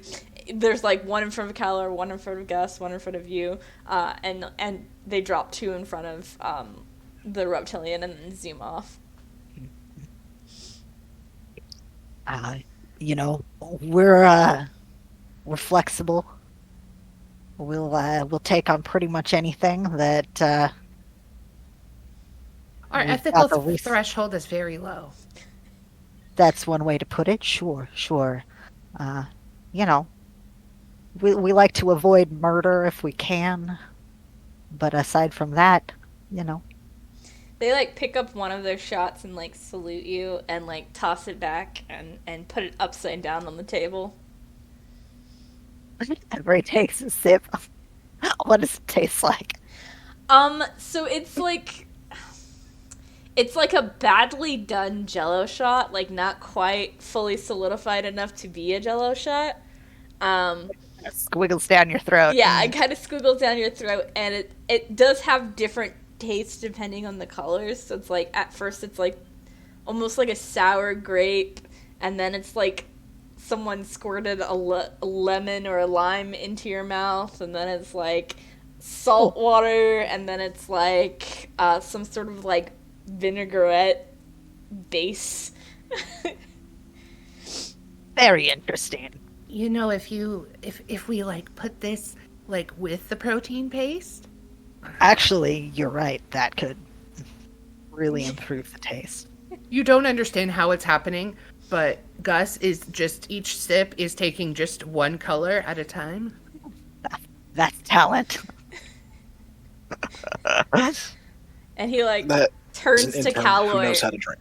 He turns to Calor and like waits until you also take the shot. I'm just gonna kind of like take the shot and just kind of, and then just Yeah, be sure you don't miss the saltwater layer. oh, Yeah, so he just kind of like chuckles. And he's like, so I'm assuming y'all are new here. That would be an accurate assumption. So I'm gonna take advantage of that newness and ask you out straight right if you are here with the authorities. And before you go to answer, there's like some weird gurgling sound in your stomach. Serum! And you immediately say whatever the first thing that pops into your head when you hear that question is. Oh, Fuck the authorities. Yeah, Gus fully goes, fuck the man. In like this super deep voice you weren't expecting from Gus. Hal is silent.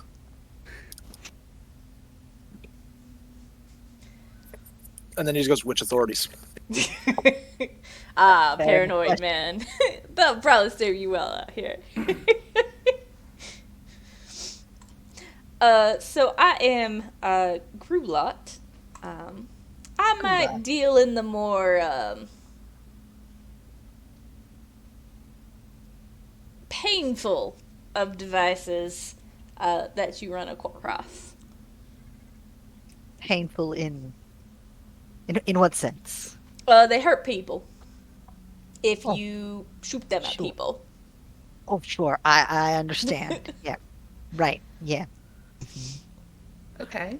And I need help moving some things to some people that are fighting what is essentially amounting to a mining corporation of sorts, but they pay good money for weapons, so, you know, as you stated, fuck the authorities. Sure, yeah. We still have not established which authorities we are discussing. All of them. I like your little friend here.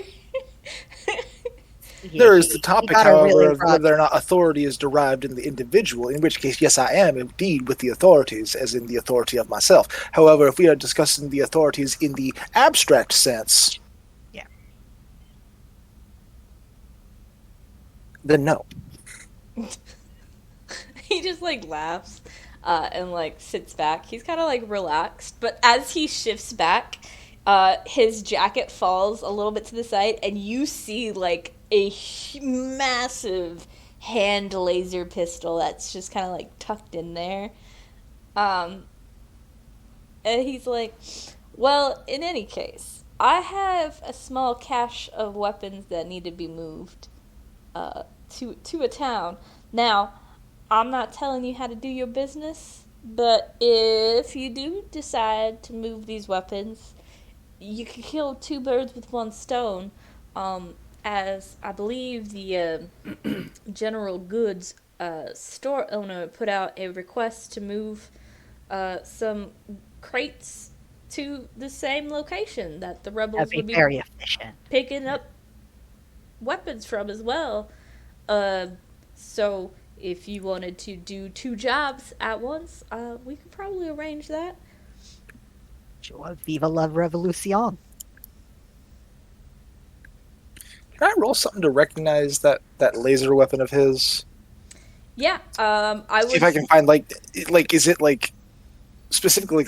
Would I possibly know any kind of like weakness or like any of its gimmicks? Like, you know, oh, it has to reload after whatever shots, or it's really finicky. I would say give me a circumstantial roll, but I would let you add 3 to it because you're the security officer. And I have an area of expertise in laser weapons. Ah.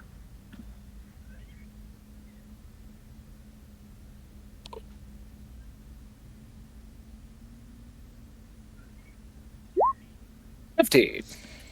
Yeah, so it looks similar to like the latest model, but you can tell just looking at it that it's probably been like customed. Like he probably, if he's moving weapons, he probably does like custom work on those weapons. So he's probably done custom work on his own weapon. It's modified in some fashion. Yeah, but you do notice that like where the normal model would only have maybe like one power cell, it looks like there are like additional power cells on the outside of it. So whatever the like baseline like reload and strength of the gun is probably like faster and harder hitting now. And you can see that where the power cell would normally be like a blue-green color. One of them is that color, and then there's like other colors on it, so it might have some additional functionality with it outside of the normal pew pew. Um, but he's doesn't seem to mind at all that his laser pistol is now in full sight. He's like completely He's going comfortable. Like he's just giving you a little like hint of like you screw me over, it's not gonna go well for you kind of thing. Sure, sure. This seems like a great planet. Yeah. It can be. We get a lot of newcomers here since we're one of the first planets in the gray zone. Oh, sure, sure.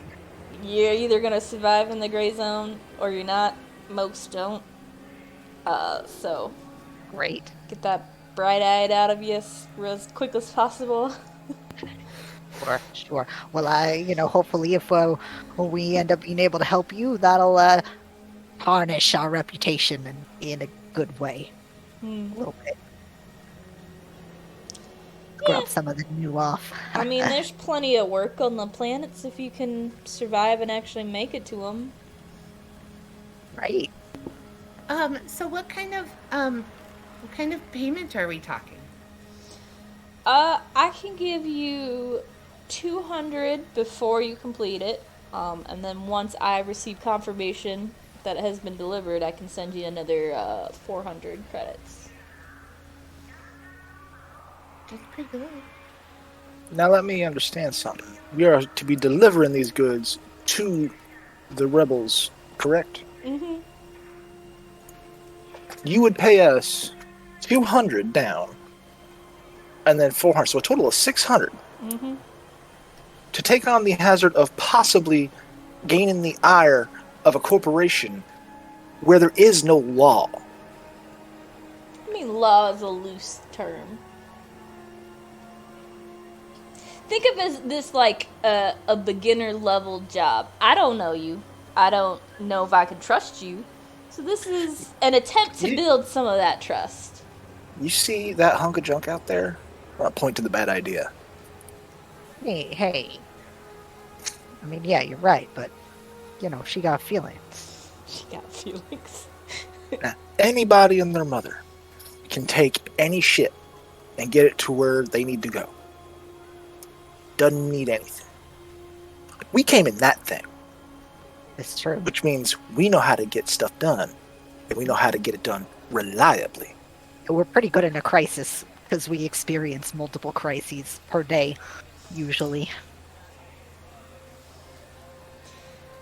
You think we came in that ship on accident? I mean, again, I don't know you, so you could have, stolen that ship right before you landed, for all I know. Therein lies the question, though, of who in their right mind would steal a ship such as that. The same person that would be in their right mind enough to try and steal from me. No one's trying to steal from you. We're just trying to do an ethical business transaction.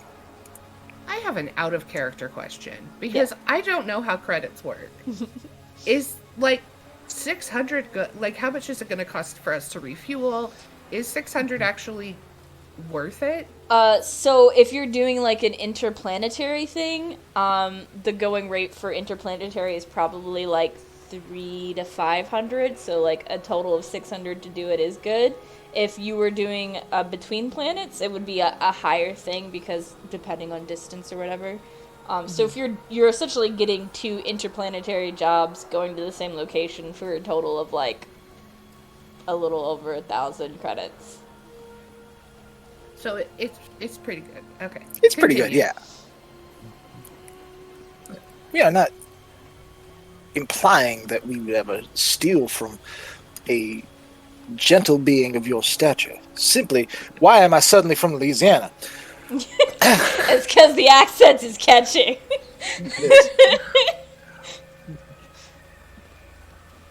I'm simply saying that this job of yours has a lot of risk involved, and 200 down is, for someone of your magnanimousness. You can do better than that. You've seen just so how reliable we are, just even getting here. I say 250. I mean, you can roll for it, but it's gonna be a high DC because again, they don't know you. Yep. So you can roll. That's what haggling's for. You can roll drama for me if you want. All right. Alrighty.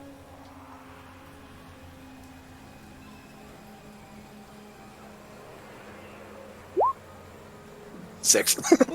I do want to, because of what we're doing, I think that we have. I've lost where I am. Oh, never mind. That's cards, not dice. Never mind. We all have a feature that we can use. So they kind of like chuckle and take that second shot and down it and goes, hell no, I don't know you. If I knew you and I have considered you reliable, I'd give you 50% up front. But I don't know you. You could just take it and fuck right off.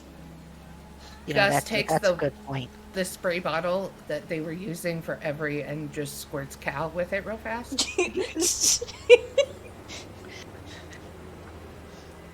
And besides, I do know that, what is his name?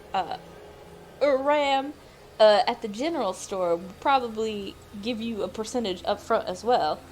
So you're technically getting double jobs. You're double dipping, as it were, to the same location. You know, yeah, I think this person's being very generous with us. I say we like them. And Lil fella, too. You I'm not so sure about. We like to have a variety of personalities. You know, I do not exist to be liked. he doesn't. He really doesn't. It's fair enough.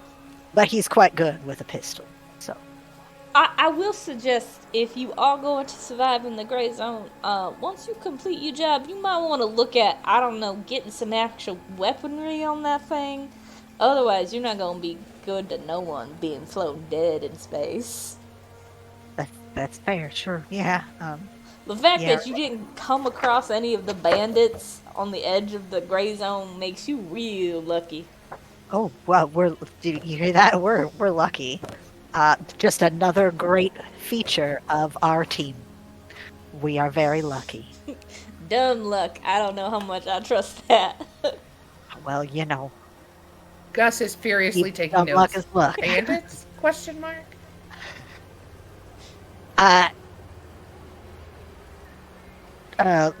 Location. We've got a destination coordinates.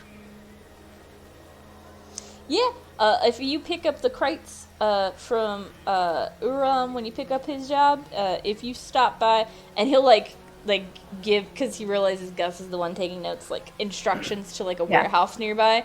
If you bring them there, we'll outfit the crates so they can fit the weapons under the goods. Very clever. Very clever. All right. Is there any sort of code word or something we should say to this person so that he knows that we are working with you? I mean, so the citizens you're delivering the goods to are also members of the revolution that we are outfitting. So at least one of the people there should be wearing some sort of like a red scarf or something to denote their presence. Write that down, Gus. Red scarf. But the town folks themselves are supporting the revolution, so I wouldn't be too terribly worried. Right. Okay. Well, we'll get out of your hair then. Come join the card game anytime. I look forward to losing more funds to you next time.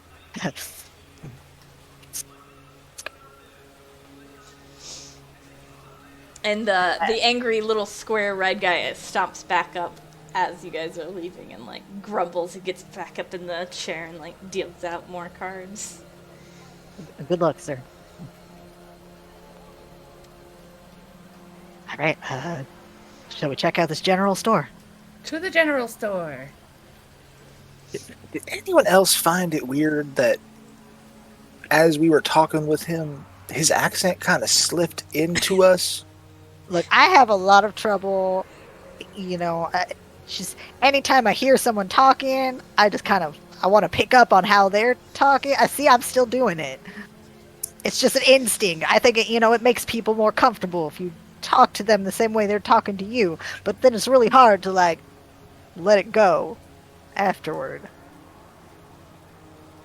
I think that's just a symptom of us all being neurodivergent. Oh, that makes sense. Sure. I don't know what that is, but I like it. Sounds sciencey.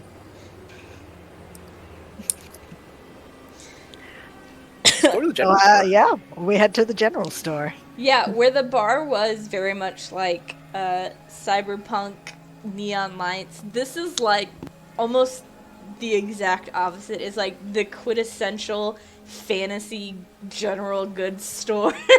Nice. Like it somehow seems like brighter daylight around it too. Fluorescence. Yeah, it's got like a swinging wooden sign for the general goods store. It looks like it's, if not made out of, then made to look like it's made out of like wood and plaster and things. It's got like an old timey feel to it. Yeah. Very nice. Very old timey feel to it. And you do see standing behind the front desk area is a very like grumpy looking tone gray skinned fellow with like a lot of scruff. His skin doesn't really move a whole lot, and as you get closer you realize, because it's textured like stone, like he's not only just stone gray but he's stone skinned. And he seems to be checking out like a really elderly looking couple and packing up some groceries or something for them. And they shuffle past you on the way out and go to what looks like a little like hover buggy and toss in their supplies and hop into it and zoom out towards the edge of the city. And he just like wipes down the counter and he's like, "Can I help you?" Yes. Gus? We're your delivery drivers. Don't remember hiring anyone yet. Well, that's because your friend did, from the bar. And I was just making a joke about like psychic ability. I don't know. Anyway, we would like to be your delivery drivers. I'm assuming you're referring to the posting to deliver some goods. Oh, great. Yeah. I just posted that too. I wasn't. And then like they look like a little bit flustered and not sure what to do. They like do that back and forth, like which way should I go thing for a moment, before they finally like walk around the front desk and shuffle off into like what you're assuming is a back area, and you hear some like puttering about, and then they come back and they have like a clipboard with some like delivery slips on it, and they're like, yeah, I got an order in. For some Cratex goods, 4 crates worth of Cratex goods, from a nearby mining settlement who's running low. Correct, yeah. And I need them delivered, so I'm assuming you have a ship or a hovercraft of some sort. We do, yes, okay. Absolutely. Yeah, so, and he, like, seems to, like, pause and, like, almost freeze into a statue for a moment, and then like shakes his head and he's like, the job is 500 credits. I can give you 300 of it up front, and then the rest on That's very generous. delivery once it's confirmed. You will need to move the Cratex good crates yourself. They're pretty big, pretty heavy. So you'll have to get them to your ship. I don't have any more dollies. The locals took the last ones this morning for their pallet deliveries. I haven't gotten those back yet. I should probably get some more. But yeah, and he like points behind him and then like gestures and like turns and goes back through that back room door. And if you follow him, yes, no, yes, that was an invitation, right? Yeah. We can. Yeah, all right. So it is like just like almost like walking into a hoarder's space. Like it is boxes and things just like precariously stacked and packed, and you're not sure how it's organized or if it's organized at all. He's got a system, I'm sure. But he weaves through it to like another door and opens the door, and it leads into like this little like miniaturized warehouse area, more like probably like a shack or an outbuilding that was attached and got converted into a warehouse, maybe like a garage or something. And there are these big crates just kind of like laid out together. They are probably the size of like 2 normal pallets put together for each crate. So they are hefty boys. No. Do we have a dolly on the ship? I mean, I can fly the ship over here and just pick it up with the landing gear. Is that a thing? Sure. I could probably make that work somehow with a little help from Aware. But if we put them on the ship now, we have to take them to the warehouse to get them fitted with the other stuff. Right, where was that going to happen? And you hear Uram go make like a confused noise. Oh, your Don't worry friend about on it. the bar wanted to, Don't worry about it. you know, make use of the crap. I mean, they're working It's together, right? We have other jobs need doing at the same time. got a dolly on the ship, don't we? Sure. I don't know. Do you? We're very trustworthy. I know it seems like we don't know Yeah, what we're like doing. he's like giving a concerned look to you all now, and like he's like, Yes, read back your notes. What did the guy in the bar say about how to handle these crates? No, Gus does that, but the guy didn't say that. He just said that the city was friendly to the rebels. Didn't say that they were working together. So the shopkeeper guy might not know what we're doing. But Gus flips to where their inventory sheet was on their clipboard, and looks to see if Dolly is checked off. What do I have to roll to see if Dolly is checked off? so I will let you spend a BS point if you want to tell me if you have a dolly or not, Oh yeah, and I'll do how that. functional the dolly is. I totally have one of those. I feel like that's a basic tool that we need to do jobs. Well, that's why I also sure added the that's- how functional is it. Yeah, yeah. It's pretty functional. I'd There's say it's a hover definitely dolly. Yeah. There's Yeah. definitely a little comedic montage of us having to like pick it up. It takes all 3 of us to like There's- yeah. get it going. It needs a little percussive maintenance, I think. But that's why I've got my alien tool belt. And my Everyone's tool. trying to like use tools on it. Cal just walks over, kicks the damn thing, and There, see? Yeah, it works.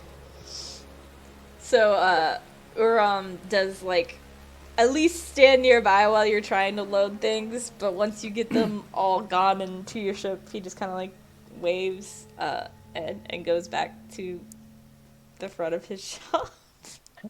Don't fret, we've got this. He does not look confident anymore. He kind of seems like a himbo. He kind of seems like a himbo. He gives big himbo vibes. Big stone guy himbo. Yeah, yeah.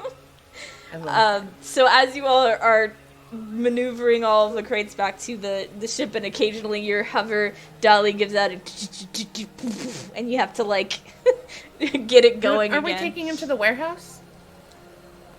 Or do we have to fly to the warehouse? You can probably fly to the warehouse, unless you Yeah. can try and Okay. navigate the 4 crates to the warehouse. Nah, I think, yeah. Nah, if we can fly there. we're Yeah. fine. So, So just load it on the ship and then fly the ship to the warehouse.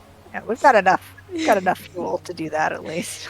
so as you're getting them into it, and the AI is definitely like realizes you are back and like tries to clean up real quick. Was definitely like having a party while you're gone. Damn it.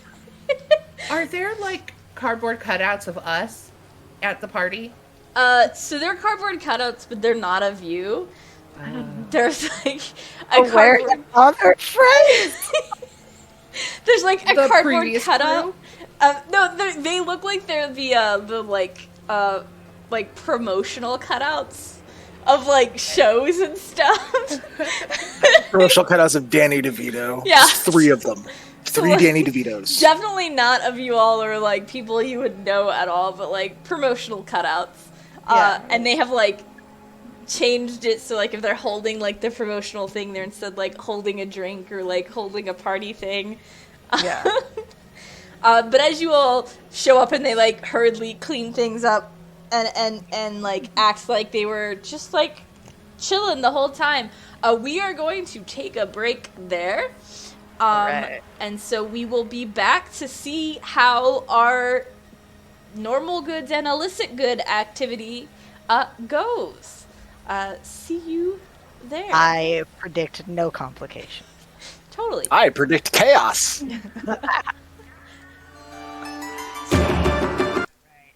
Okay. So we can do 5-10 minutes, whatever anyone needs. Yeah, just like bio break. Yeah. Don't turn our cameras off, right? Yeah, don't turn the cameras off, but you can mute yourself if you would like.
also have a group of people called the Chrysalists, which are basically people who've been turned into crystal beings. Oh, and of course, the Hits, which are basically rat people.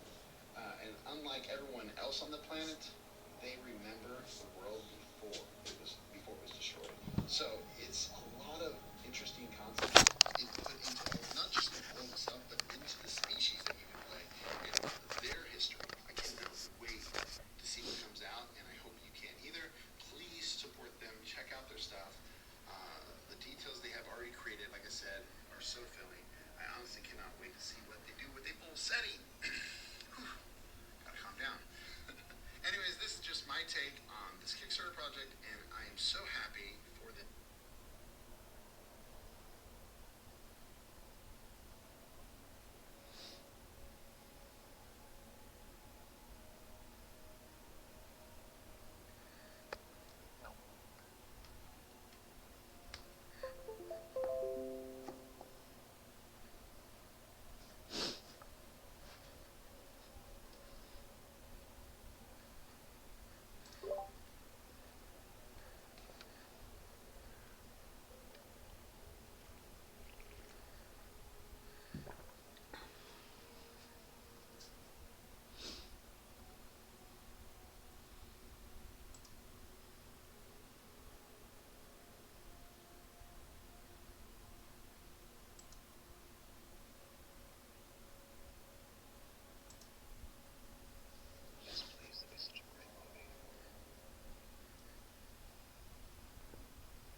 I'm just scarfing down this food really fast. I can stop at any time and we can be back.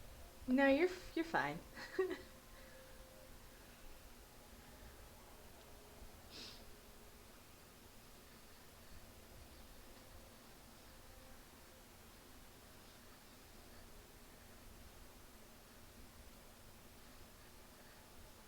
I've transformed into standing mode because I have reached my sitting limit. I wish I could do that.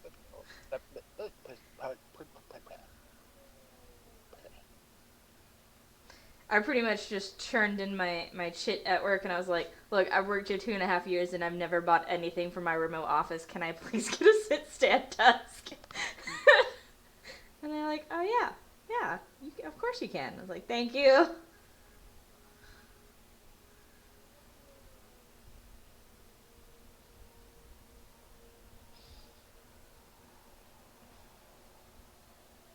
First of all, how dare you? Second of all, I'm not that old. What? Someone's like, hey, remember this game? It's almost 20 years old. I'm like, what? Gizmo, what do you want? Baby. Little baby.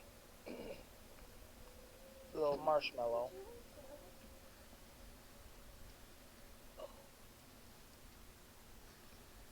Somebody walked by, so I grabbed that. For the rest of the game, Gus will be played by Hank. Come on. Also,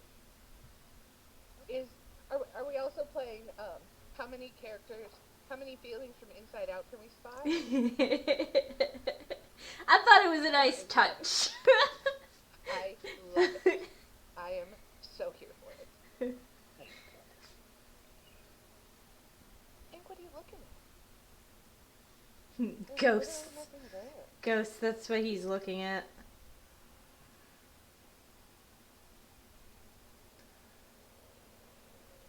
This is all you wanted. You just wanted to be held. You wanted uppies. Don't go, there's cords.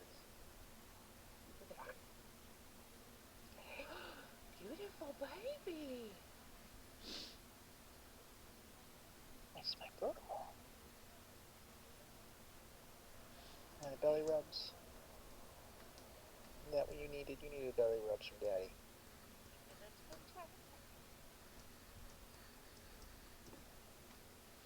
I don't know why the girl from In Panina is playing in my head right now, but it is.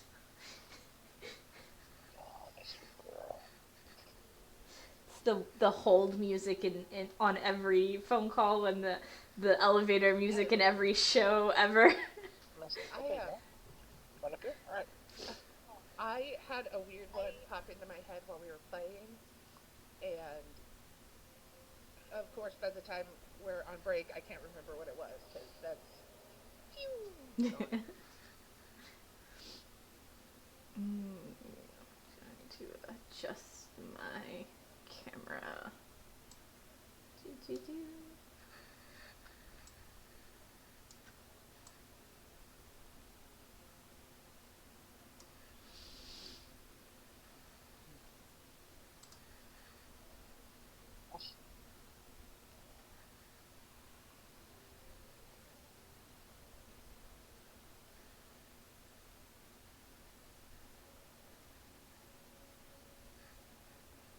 You okay, T? Oh no, frozen. Whoop. Oh no.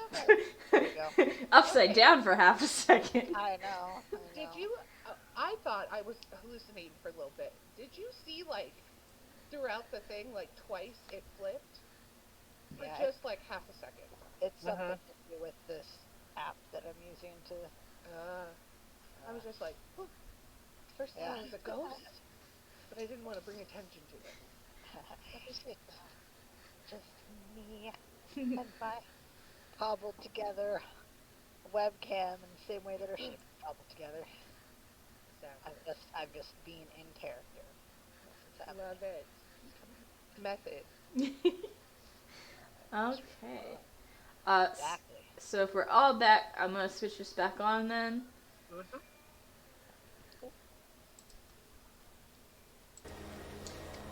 Hello, everyone. Thank you for joining us.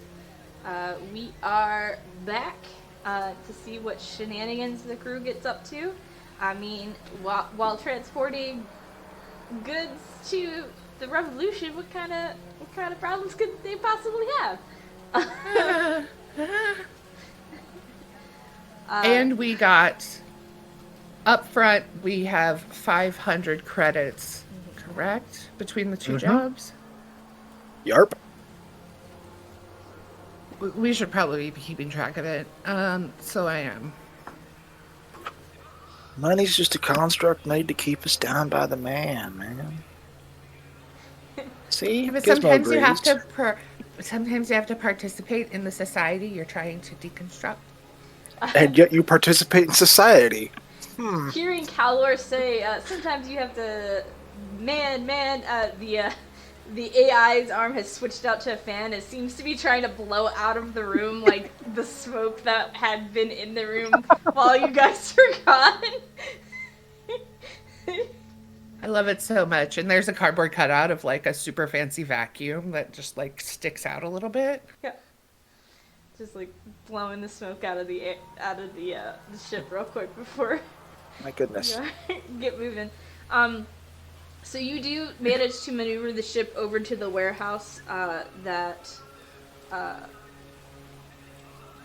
totally remember everyone's names. Grulot kind of directed you towards. At first you're like, there's no way that this ship could possibly fit in it. But as you're like lowering down, the like roof of it pulls back a little bit, and it's just a really deep hole you didn't realize would possibly be in there. And after a couple of like maybe 40 or 50 feet, it like widens out from just the shaft, and it is like a massive warehouse. There are like other ships and things in here. There's like a bunch of people buzzing around. And it just like slides shut over you so you can land. And there's like a dude in like all black, including like a big black helmet that's like just using those little like glowy sticks to like get you down and get you in the position so that they could do their work. I can dig it. I'm here for it. And one of the fellows, all in black, with the black helmet, approaches the ship and just kind of like tinks on the door. I guess you take care of it. He like comes in and spots the 4 crates in the cargo. You see him just kind of like gesture, and you see like people in like really nice but definitely like used overall like mechanic zippy things with big toolboxes come in, and a couple of them are carrying materials, and they like set to work. They like open up a crate, pull all the stuff out of the crate, measure the crate, start like building the like compartment into the crate. Gus is like staying out of their way, but has his clipboard that he has already taken inventory of what was in the boxes to make sure that they put them back into the boxes properly, and is like, be careful, those are oh, don't break them. Oh. And it seems like they detached the bottom of the crate and like raise it like 6 to 8 inches and like seamlessly match the material to make it seem like it's always been there together, and reattach it to the bottom and like build like a top to it that looks perfectly normal. And I love it. Uh-huh. So how long have you guys... Gus is making absolutely the worst small talk. How long have you guys been rebelling against the man? The individual in like the black helmet just kind of like looks. You're not quite sure if they're looking at you or not because you can't see anything. Oh, but I feel it.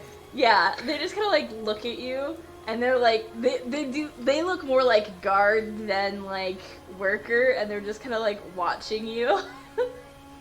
Pretty cool little glowy things you got there. And then Gus like scurries away. And JD, if you are trying to say anything, I don't know that we can hear you. I'm muted. I was like, I don't know if you are trying to say anything, but you hear. Thank you. Yes, just also making small talk, but getting the idea that these people are just, they're just professionals. They're doing their thing. Not just I think that Every is just feeling a little left out after realizing that Aware threw a whole party without us. Like, are we not cool? Like, are we not fun to hang out with? Fine, fine.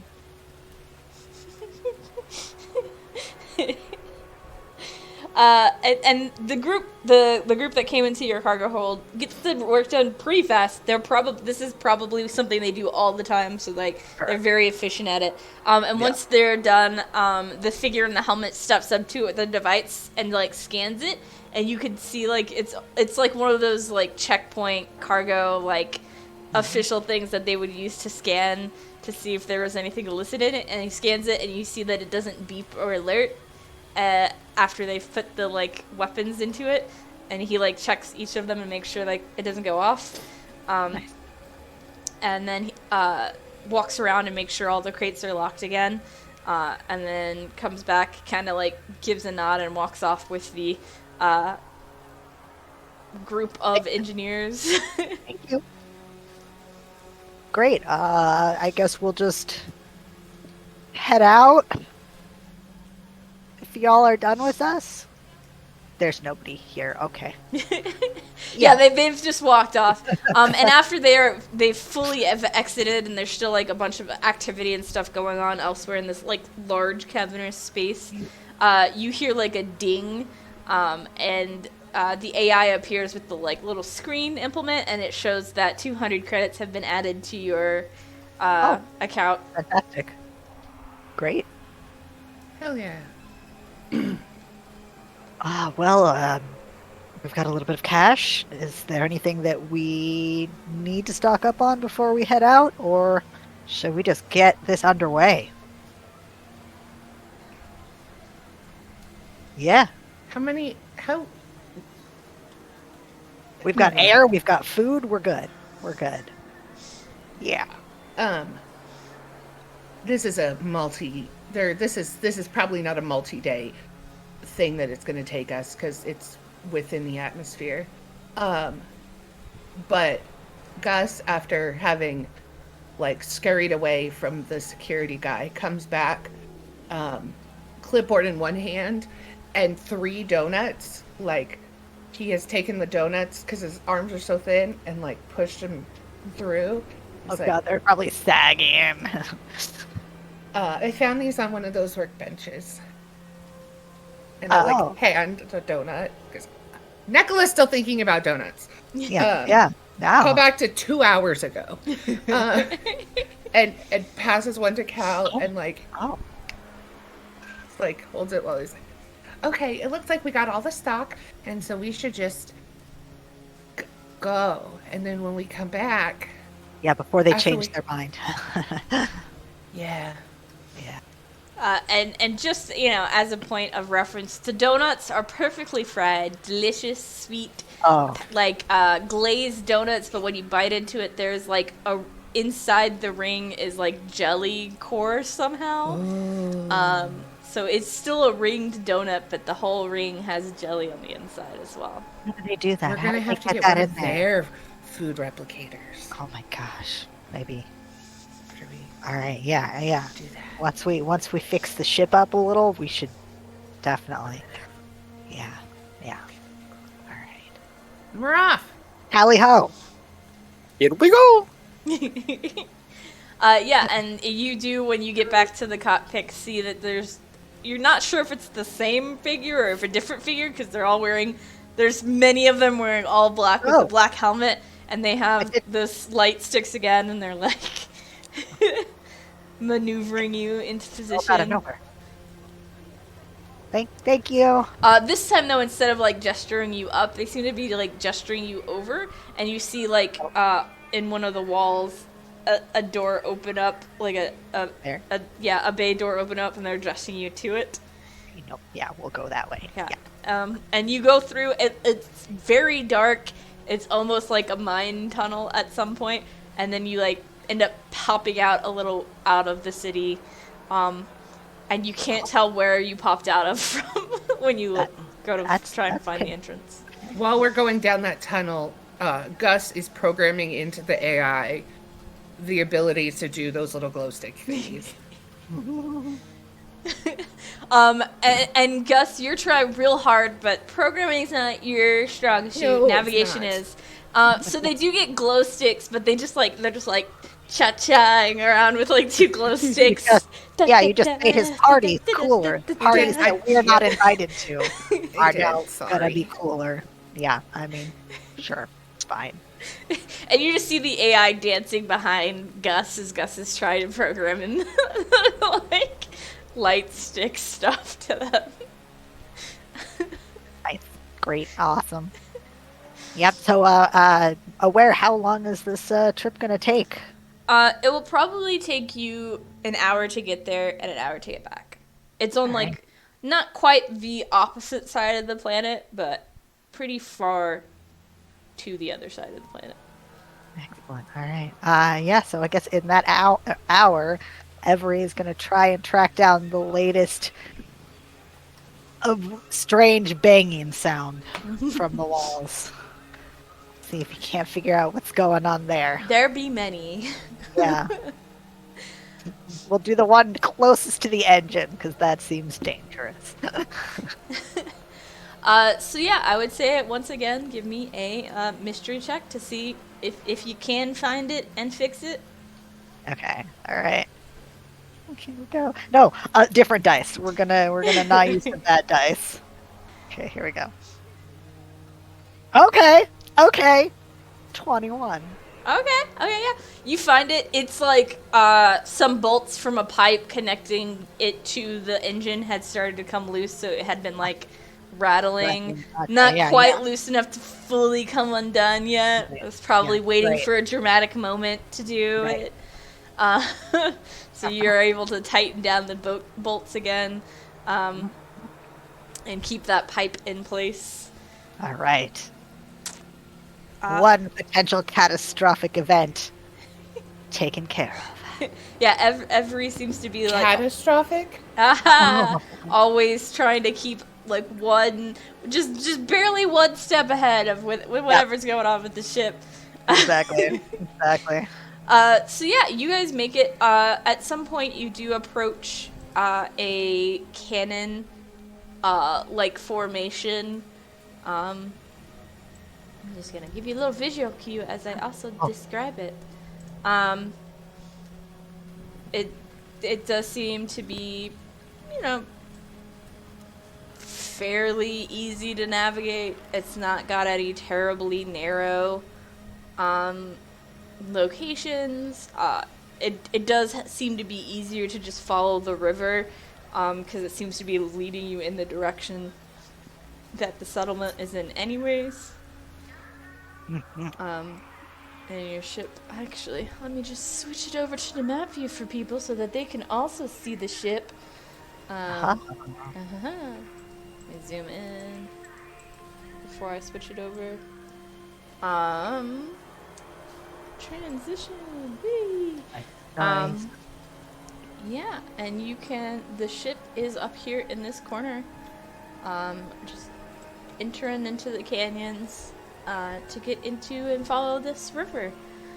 So, like I said, pretty easy to navigate. You can see that, you know, some people don't necessarily have ships, so they've had to navigate possibly on foot because there's like ladders and bridges and things, or maybe on some sort of like hover bike or something through here.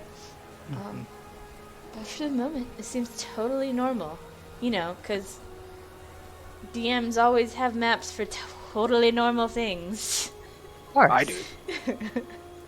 Then again, I just draw mine, so. Yeah. What a lovely lovely environment. What a lovely canyon you've got here. Yeah, It'd be a shame nice. if something were to happen to it. Yeah. I managed to knock something over. I managed to get some Foley on that engine rumble. Oh. Yeah, see? That fix I did? Now She's it's hers. purring. This Exactly. one's also trying to climb into the cords on my computer, so Very nice, very nice. So yeah, you guys have Yeah. a pretty easy time. I'm on the wrong layer. Alright, keeping an eye out the windows. Yeah, you know, pretty easy time. Nothing weird happening at all. Whoever's navigating, which I'm assuming is Gus, That's good. Yeah. give me a mystery roll for me, just for funsies. You're funsies. Just for funsies. I love that for us. Okay, 12 plus 1, 13. Okay. So you Nope. are coming to the second bend there of the canyon, and you see something weird on your radar just ping for like a hot second, but it's gone. There was definitely something there, you think, maybe. Possibly. There's something there, possibly. Crew. Like, life signs. Another ship. I don't know, it blip. disappeared very quickly. If on where? I point, but you guys don't see anything? And I look out the window in the direction that Gus pointed. Rub Yes. some grime off the window. You can point out the window and look out there, and just as you're looking out there, kind of blinking from what you assume is probably like a cloak or something, is this ship that seems to be coming up behind you, and it's got its little front end kind of like extends a little bit more, like it's going to come in and just grab your ship. Oh, it's coming in for a hug. Yep, just a friendly little hug. Were we warned that that they were like the touchy-feely kind? Or does this look bad? How close are we to our point? You're probably like 20 minutes out from the settlement. Okay. Were Should we hail were them? we warned about We were not warned about this. You are not warned down. No. no. Okay. Does it have the ship have any like insignias? Nothing that you would notice or know. It does seem like, I mean, you've been in space long enough to recognize an opportunistic bandit or two when you come across them. And as I say opportunistic, you do see little, like, sparks flying between the two extended arms that have kind of extended out for a little friendly hug. Oh, no, it's a taser. Oh no! It accelerates. Hit the gas, Cal! Acceleration. All right. They asked for it. Okay. I'm gonna hit the gas as hard as I can. I'm gonna run down to engine room in case I am needed. So this would be an action roll. Just to see how things go against the ship's DC. So yeah, roll an action. See how it goes. Good luck. This is a terrible idea. Oh yeah. This is a bad idea. Can I get any kind of bonus for having no plan whatsoever aside from fly at the mountain and turn at the last second? I have a defining flaw of winging it. Ah! I don't know that I could give you a bonus for that because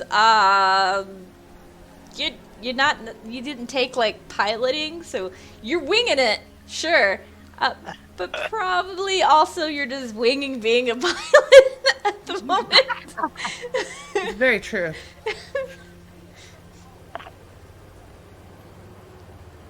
And currently your ship is facing a mountain. I don't know how beneficial that would be for you. I can give it a shot. Oh. Rolling, and then I have to rescue my cat. All right. I hate that for us.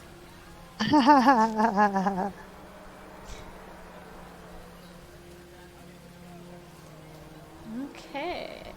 Action. Do. Burning down the house. Okay.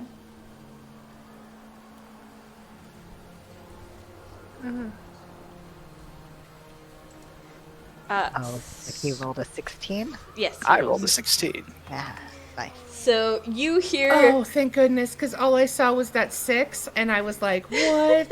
No. That was a previous roll. Thankfully, you guys have stopped rolling like that. Yes. All you heard was "gun it," and so you have in fact gunned it.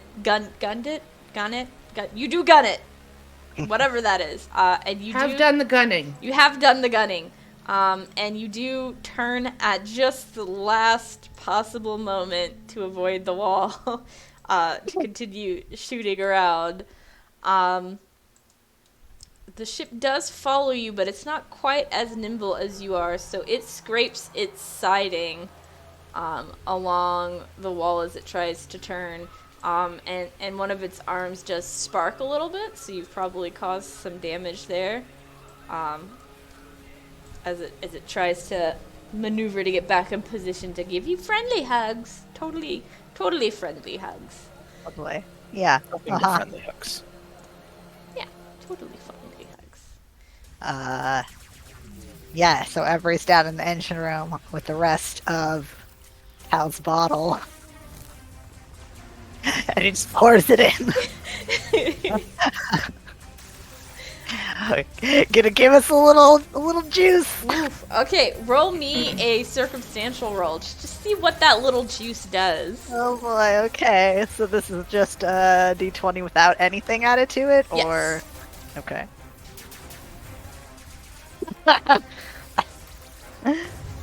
4? At least we're not pointed at the mountain anymore. At least we're not in space.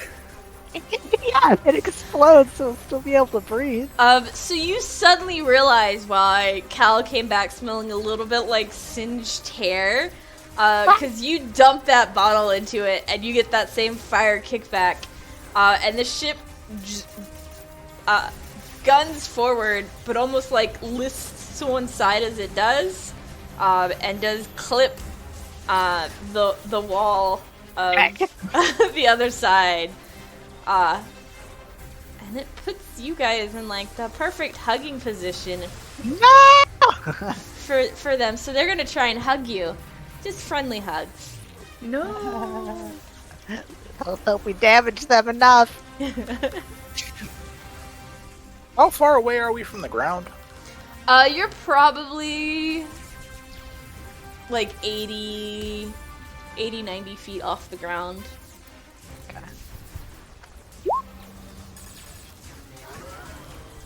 Alright. Yeah, so it's gonna give you little fun huggies. Oh no. Oh no. That's a good roll. It's now little fun huggies. Let me just scroll it down so everyone can see just how fun the huggies are. That's very fun. Fun huggies. And it clamps down on the side of your ship.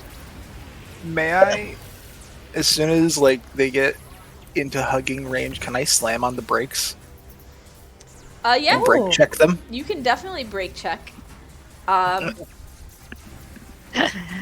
the ship. So, engineer, how crumbly do you feel like the hull is? I mean, after air, it's probably priority number 2. So, Every would have at least tried to make us slightly less crumbly in the ship's nether regions, especially because we don't have a cannon in the back. Okay. So back end would be better reinforced than front end. Follow-up question, engineer. Yeah. Where would you say the like thrusters and things for your ship are? Maybe on the sides. Yeah, I think he would have thought that would be the good place to put them.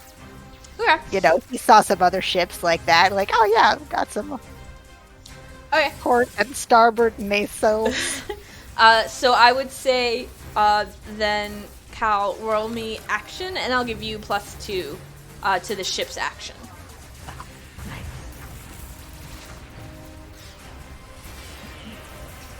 Save us. So it's my action +2? So you're rolling the d20 and it's +2 because it's the ship's action. Oh, it's not my action. Yeah. Okay. 7. Considering the plan is to hit them. Yeah. I mean, you hit them, but you also, when you brake check them, just kind of like wedge yourself into them a little bit, and it makes just the hug just a little bit friendlier and a little bit tighter. You do hear what sounds like that, you know, like how old school like can openers, that like tearing metal sound that it makes. You definitely hear that when you brake check. You're hoping it's not just you, maybe it's you and them. But that is a very visceral sound that kind of like echoes through the ship.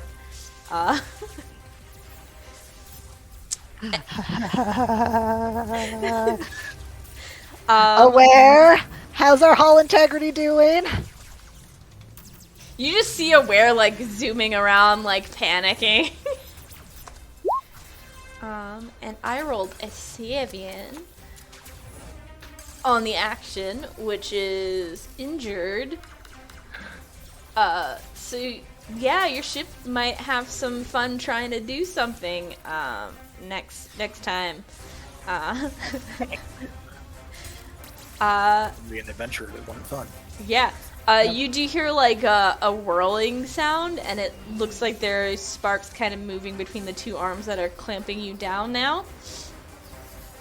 And you see Aware kind of like getting more panicked and like zooming around. And if you look on the screen that's on their front now, you see like a flailing arms like screaming gif as they're like zooming around, all panicked like.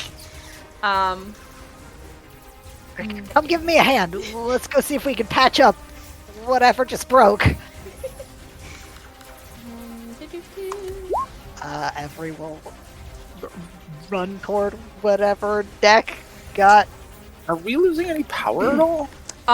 Your power is flickering, but it seems like whatever they're going to do to you is like warming up, which is why you're seeing like the bolts, but you're not quite having seen anything happen yet. But it is like starting to get like more frequent, like they're warming up to do something now that they've got you in a friendly hug. I'm just gonna mutter, like, What? hold together. Gus, what are you up to? Hyperventilating into my paper bag. Fair, honestly fair.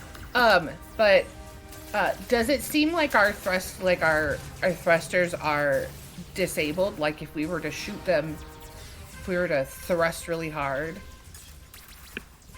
Because Gus is going like, just do a loop-de-loop. Do a loop. To like get the, but Gus can't be the one to do it because Gus is hyperventilating. Just like between breaths, it's going. So you can try.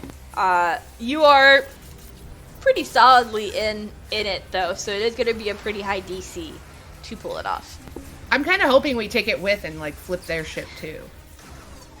But also, Gus is too busy hyperventilating in the corner.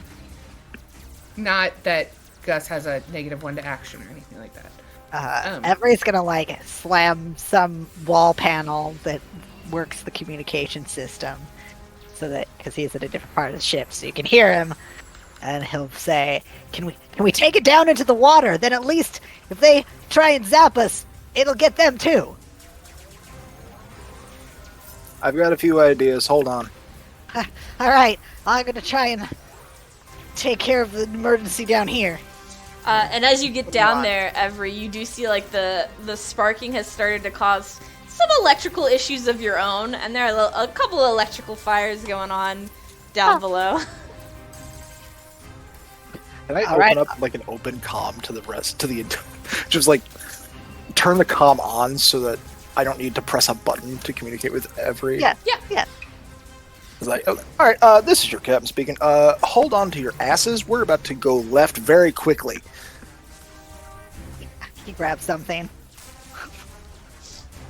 I would like to try and force the ship as hard left into that canyon wall as I can. Since they are around us. Okay. That's true. We've got a little bit of a I will give you buffer. not just the +2 of the ship for the action roll, but I'll give you another plus, so a total of +3 since you're winging it. So +3 to the action roll. And how's that 23 looking? Oh yeah. No! So let me see if I can get both of you, so I can just move you both. You slam and kind of like enough that you kind of scrape them against that corner. And it gets you a little bit out. Oop, I don't want to make you bigger. I just want to get your friend away from you. Hit the enlarger. Yeah, Definitely. I was like on my other screen. I need to zoom in, I guess, to disengage you guys a little bit. Emery, set engines to Wumbo. So you are managing to kind of like scrape yourself out. You're still a little bit in their grasp, and now you are heading towards another canyon wall. But they don't have a full grip on you anymore. That's good. Are we gonna just ping pong each wall? Until we get there? Maybe another sharp turn. That got us a little bit out of their grasp. And I'm gonna try and do some emergency repairs. I've got my duct tape in 2 hands. I've got a soldering iron in another hand. And Aware is doing their best to try and put out the fires with a fire extinguisher. You're not quite sure Yeah. where they got the fire extinguisher from, how old the fire extinguisher That is, might be or expired. how they're activating it. But they're just like They spraying. just are. Yeah, they Yeah. just are. Yeah. And is trying to help put out the fires. So roll Bonus me. if it's not not extinguisher fluid and it's actually just protein paste. I mean, I feel like that would also work. Yeah, probably would. So roll me mystery and add your bonus, and see what you got here. Okay. Okay, that's not bad. That is 18 total. Okay, yeah. So you managed to kind of like figure out what's causing the issue, and aware does help you put out the like at least the fires started from it, and you can begin to fix the electrical issue that has popped up with the little fun sparkies that are happening across your hull. Yeah, he's definitely like, ow, oh fuck, because his skin is still damp because all the time his skin is damp. So that makes working with electrical systems fun. It's not a pain-free experience, but he's doing his best. Okay, I think I got the electronics situated down here. I think we can do another move if you're ready. Gus, is there anything you would like to do? I really feel like Gus is the least helpful in this. I mean, when they were told to like hold on to their asses, they scooted farther underneath their navigation desk and are just like, look, pop, and then the bag just breaks, and then it's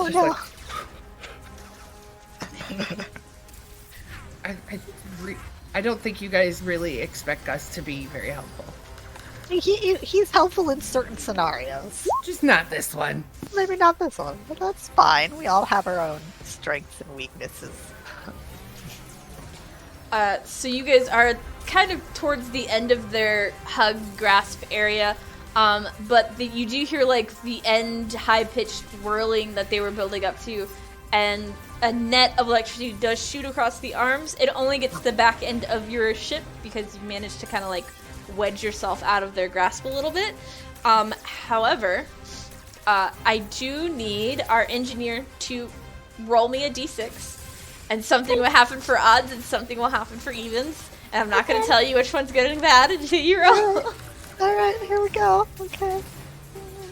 Let's go. I rolled a 6. Okay. So instead of losing both engines, you just hear some sputtering, and you hear some short-circuiting from them. You don't completely lose them, but you do see the power levels in your reading drop a little bit.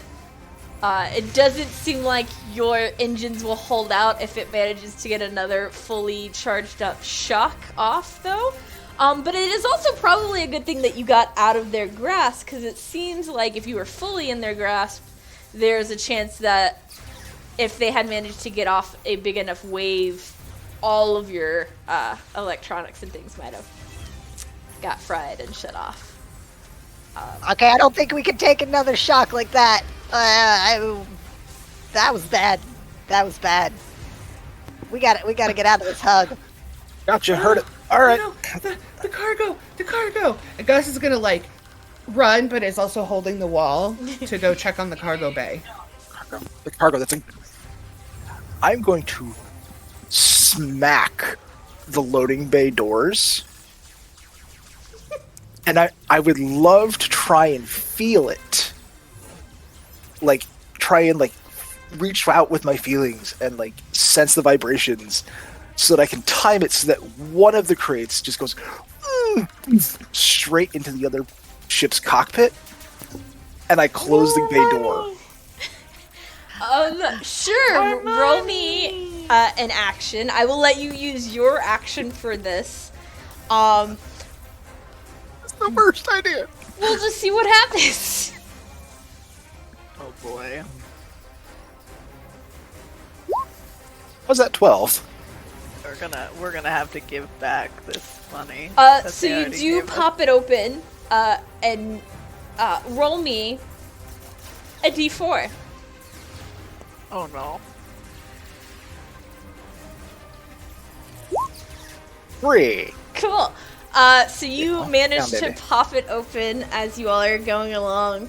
And it's just at the same time that engine hitch happens. So you guys kind of like jumble about a little bit as your engines are trying to readjust. Instead of just one crate going out, 3 crates go out. They do bang around on the arms and things of the ship, but none of them quite go through the cockpit. And then you do manage to close it right as the 4th one kind of slides and hits that cargo door, so you don't fully lose all of your cargo, but you have lost 3 of the 4. As soon as that one hits, then it like smack flattens Gus. Oh no, Gus, no. Gus is 100% the comedic relief. Okay, I'm leaning so far into it. Did that manage to like knock them aside or anything, or like get them to go, "What the hell"? I mean, it does seem to like make them confused at what you're doing, but above table, your action roll did not beat their action defense. So it hits them, but it doesn't really like do what you were going for it to do. That's right. The primary goal was actually just to blind them for a moment. They are very confused.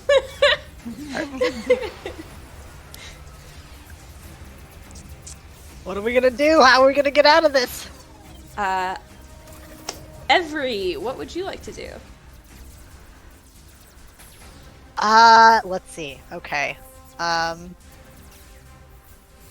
He is going to try and bear with me. This is going to be some bullshit science engineering, sci-fi engineering. But he wants to try and reverse the polarity so that the shock ricochets off of their ship back to the one that's trying to hug us. Okay, roll me a mystery roll to see if you can manage to pull off the reverse polarity in time. All right. Would the fact that I managed to damage one of the arms help in any way? Because I did slam them into the side of the wall from the arm. Got one. So that has made their electrical hug attack like less, which is why Gotcha. you didn't totally explode. Great. Awesome. Okay, here we go. Oh, natural 20. Okay. And that's not D&D, so that's not, but so that's 24 total with Okay. my area of expertise. Yeah, so like this Keeping that dice out. it is like every has seen through to the truth of the Matrix.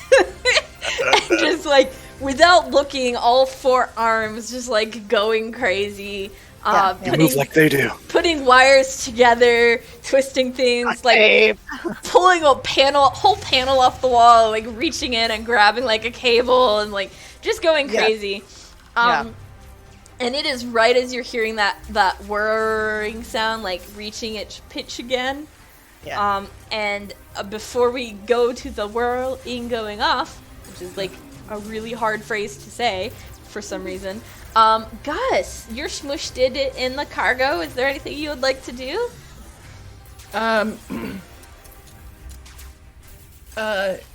Gus weakly attempts to is trying to pull or push the crate back away from the door to re-secure it, because it's the only one we have left, and the rest of our money just went out the door, and we're gonna die. Yeah. and because you are kind chipper of too. Yeah. built for the comedy rolls, I'll let you do a comedy roll, and that way you can either assist the ship or assist one of your crew, who may or may not be watching you through Aware's screen. All right. 16 altogether. Okay, so you can help somebody out. So if you want to roll on the comedy results chart, is just a d20 to see what you can help with. 13. So 13 is heart to heart. So you remove one adverse result that is currently affecting your target. So who would you like to target? I think Every is doing some. I know that they just got some polarity stuff going, but could the ship be the thing? Yeah, the Oh, ship yeah. could definitely be the thing. Okay. Yeah. So I think the ship is the thing where, like, I am telling the AI, like, we got this. When I'm pushing them back, I'm like, we're strong and we can do this. And but I'm bulking up the ship, making it feel powerful. So, what you see is Avery doing all the, like, I see the Matrix shenanigans, and then right as they're finishing, the AI has seen through their camera system the Gus attempting to, like, bench press the crate and looking funny, and so they laugh, and as they're coming back down from their laugh, their like, panel or arm, like, hits a switch right as Avery finishes their thing, and the whirring sound is hitting its apex pitch, and you see that electricity shoot out again. This time, though, instead of going into the ship and messing with the engines and shutting it off, it almost seems to, like, cross across the hull, and to the other side of the arms things. And I'm just gonna roll a d20 to see how much damage it does. Dumb luck wins again! Yeah. And you do see that it fully moves onto the arms and, like, hits the arms, which seem to, like, sputter, and open up. And so your ship is now no longer in its grasp, but it is, in fact, still heading for that wall. So you might need to maneuver out of that way. Return! No, I think I'm gonna head completely straight. I've had enough of this mortal coil.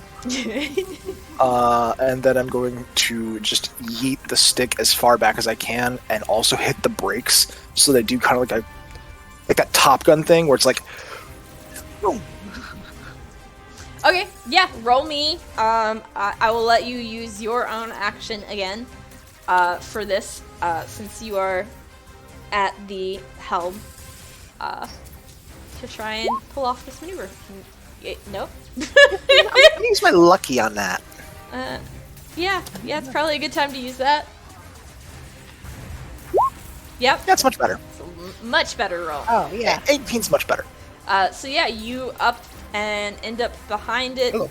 As it slams, it loses an arm in the wall, and kind of hits the other wall as well. And you can just zoom right on out of the canyon there. How disabled does it look?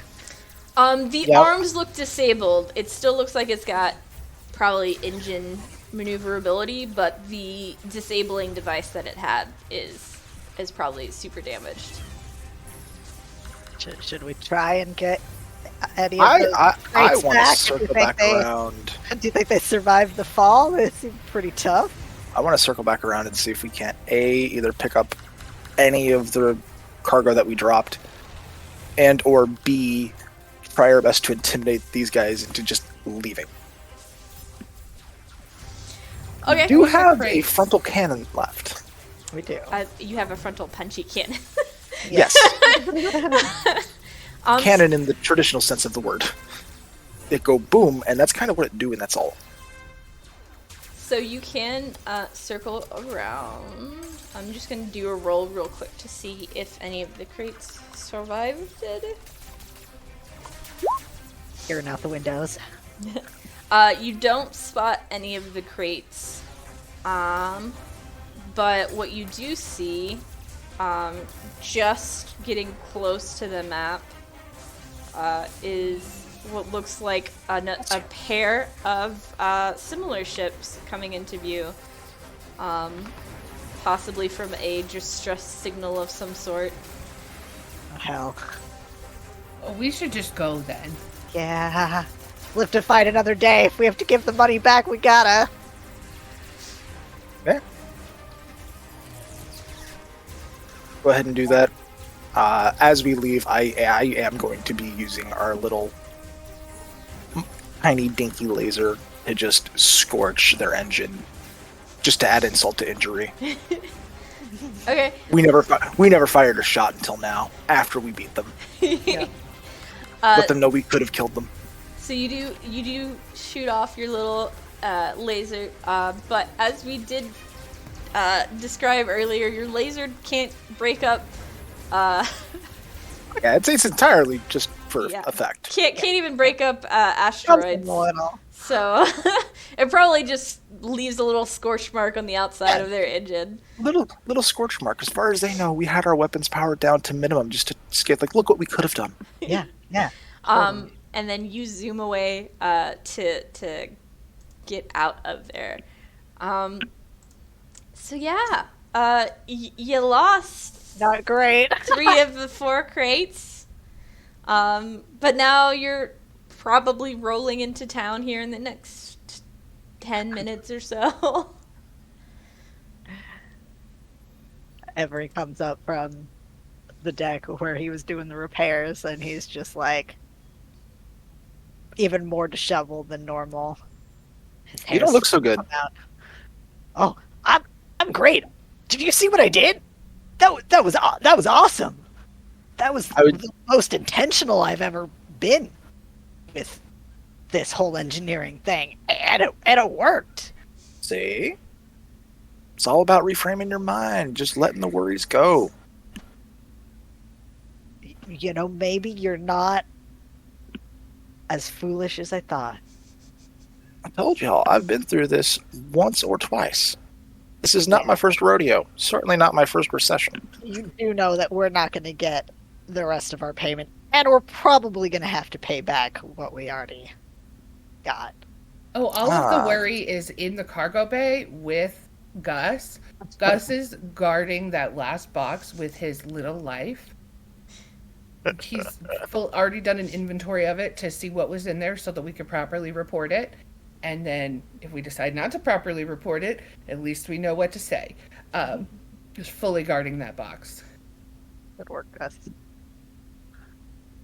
Well, all right. We can still deliver something. Exactly. Something's better than nothing. Besides, we tell them the truth. Yeah. We were attacked. They managed to take some of the cargo, but we fought them off. It's that simple. Right. Sorry, the DM in me is laughing because you're like, yeah, an arms dealer is totally going to like be rational. Look, they knew they were taking a risk hiring newbies for this job. The fact that we didn't just die out there is probably more than they expected. I'm sure that these were not the most important of their shipments, or they wouldn't have trusted it to us. Hopefully. No, we're screwed. Not only did we lose the shipment, we left it in an area with bandits who could then go pick it all up. It was probably all fell in that water. We'll tell them exactly where it happened. People were delivering it to. We could even volunteer to help them retrieve it. Hey, simple as that. Oh my god, who's flying this thing? And you turn around and you see Aware has like hovered themselves over the pilot thing, and now you suddenly realize why it feels like you're swaying even though you're standing still, because they're just like Most direct route, please. These guys might still be on our tail. No, you want to be dodging if you're being shot at. Well, yeah, we're not being shot at yet. See, in my experience, they expect you to do that. You do now spot kind of the edge of what looks like a small settlement off a little bit. Not quite the horizon, a little closer than that. But that is obviously your destination. All right. I'm gonna hammer away at the damage down here and see if I can make sure it holds together till we get there. Now, Cal, you do know this is the decision moment of if you want to try and complete the mission and figure out stuff once you deliver one of the 4 crates, or if you wanted to try to, now would be the time to try and run. We are honest and trustworthy individuals who keep by our word.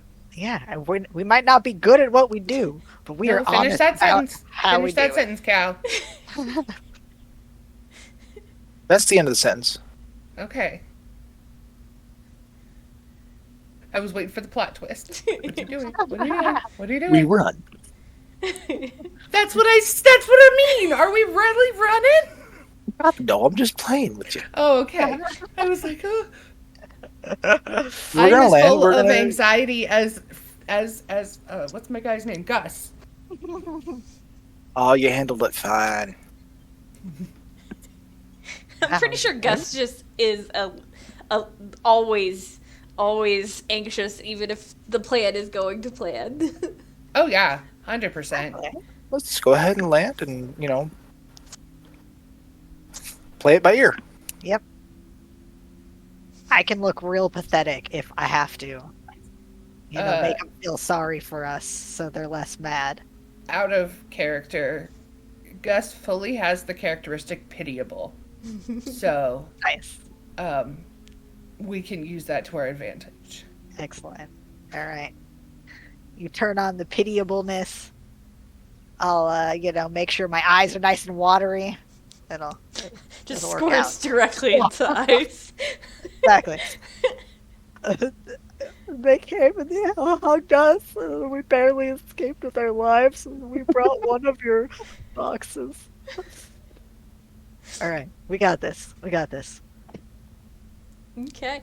You can't land in the settlement because it doesn't have a dock, but you can land on the outskirts because it's like pretty flat, deserty, prairie area on the outside. It almost looks like a Western mining settlement type vibe to it, like very quickly and crudely made buildings to kind of just stuff the workers into when they're not working. And so it's also going to draw a crowd that a big ship is landing near the settlement, just people curious on what's going on, as well as the people who know that there's a delivery coming, who are coming out to meet you, but there's also like women and children that are coming out like, oh, look at that. Do we see the red scarf people? Yeah, so there are a couple of, a small group of, 3 or 4 that is, not just coming to see what's going on, but actually, coming out to meet the ship. They're on, the hover version of a 4-wheeler, coming out to the ship, and each of them have, a trailer behind them, which is probably what they were intending to put the crates on. To get them back into town. And 2 of the drivers do have red scarves on their necks. The other 2 have them, one tied around an arm and one, sticking out of their pocket. Oh, very fashionable. Yeah.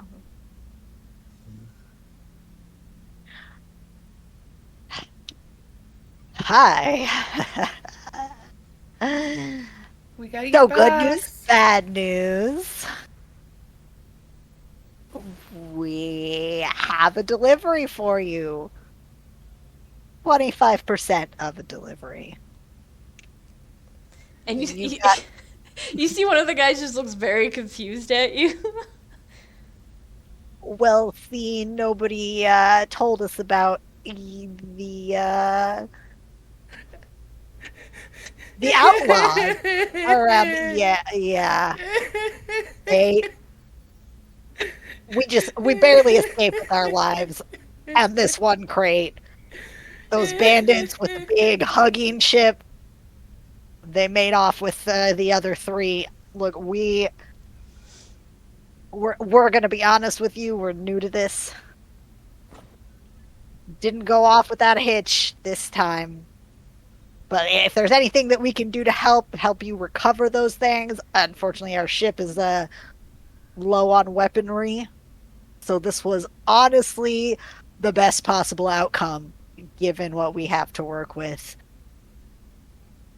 Well, look, we're going to try and make it up to you if there's anything we can do. You see him like look to two of the dudes, and he just kind of like gestures towards the cargo bay, and they walk off to like go get the one crate that you did manage to bring in. And he like turns to the other one that's behind him and kind of nods, and the guy seems to like pull out some sort of like communications device and like walk off a little ways. Yeah, so what's up with those guys and the giant lightning hug ship? I'm guessing they're not friends of yours. I'm assuming you ran into some sort of bandits, which is like a pretty normal thing in space and on planets. Yeah. Does that thing work? I would he points at the laser thing on the front of your ship. It looks really intimidating. Yes, it works in that sense. I would like to, at that moment, make an entrance. Yes, please. No, see, it wasn't no bandits. I went back over our security cams. Thank God we had some of them still left. Who'd y'all say you're fighting against? He like gives you a suspicious look. I'm gonna need you to roll me drama to see if he even believes the lie you're laying down.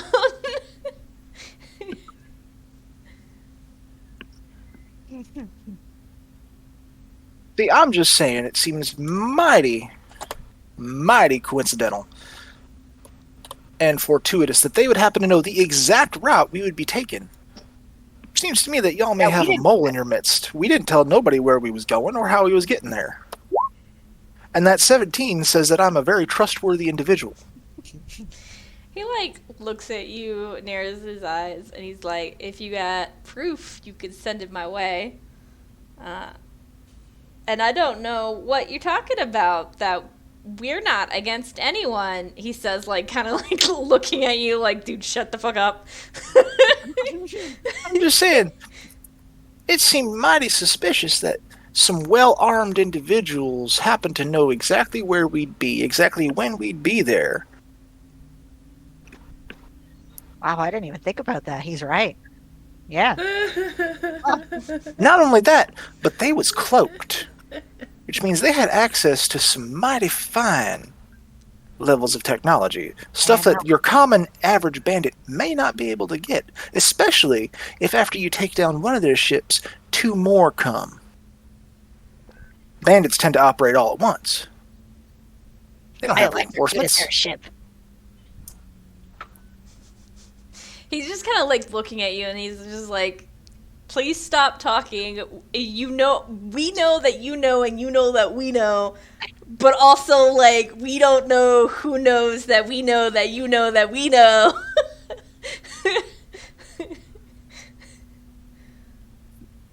I'm just saying, I could really use a drink. The other crate has been loaded up. The remaining poor lonely crate has been loaded up on one of the trailers of the hover forecraft. 4 wheels. You can't call them 4-wheeler if they don't have wheels. Hovercraft. For hover. Four. Huffor. I mean, it's still technically an ATV, all-terrain vehicle. I was gonna say it is all-terrain, yeah. Because it's just off the ground. The one with the crate on the trailer and the one dude that helped him hop on their ATVs and kind of like drive off back towards the settlement. And the one guy that had been on his communications like comes back and like whispers something to the main guy that you've been talking to, who like turns and like whispers something back. And he turns back to you and he's like, well, if you've got that video, send it to us. We'll see what we can do with it.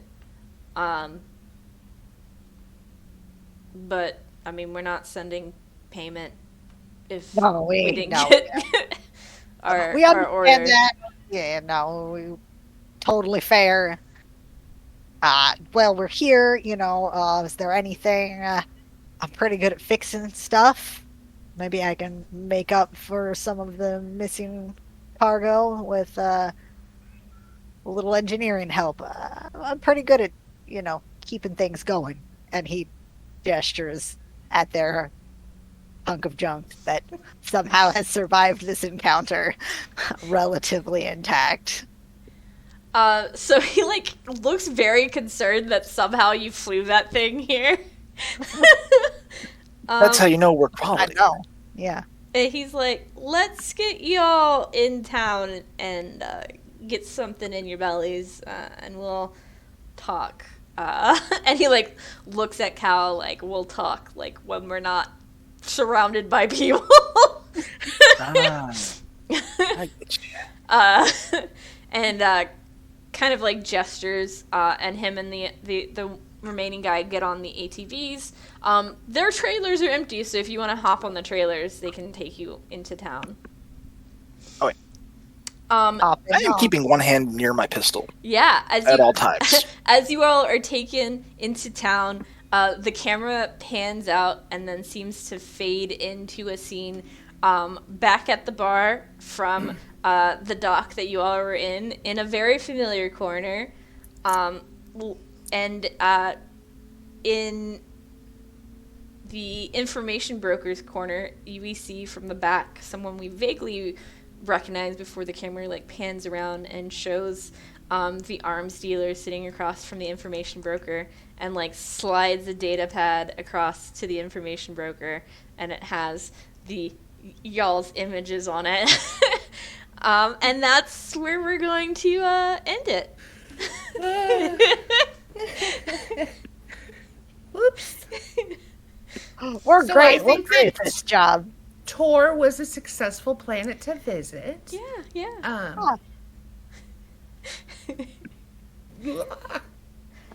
I underestimated our need for weaponry on this ship, so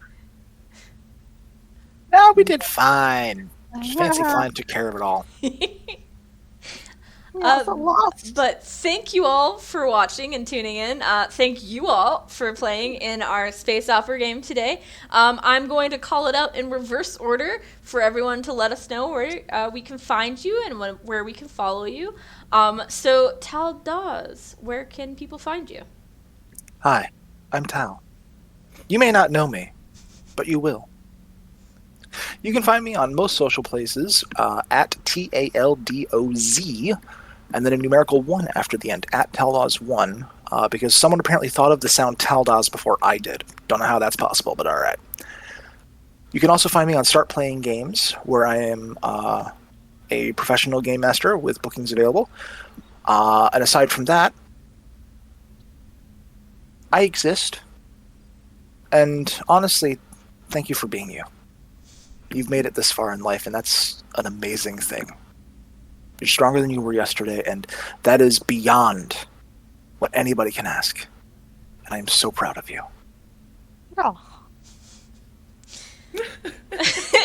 And right as you have made Nekala cry, we're going to pass it over to Nekala. Hi, I have cat hair. I am Nekola the Druid, Nekola the Druid on the social places, mostly Twitter. I run charity streams. I do lots of crazy stuff. Follow me over there for some upcoming things I can't announce yet. And also, if you are a Doctor Who fan, I also do some Gallifreyan art on my Redbubble. Nifty. So, anyways, that's me. All right, JD, where can the people find you?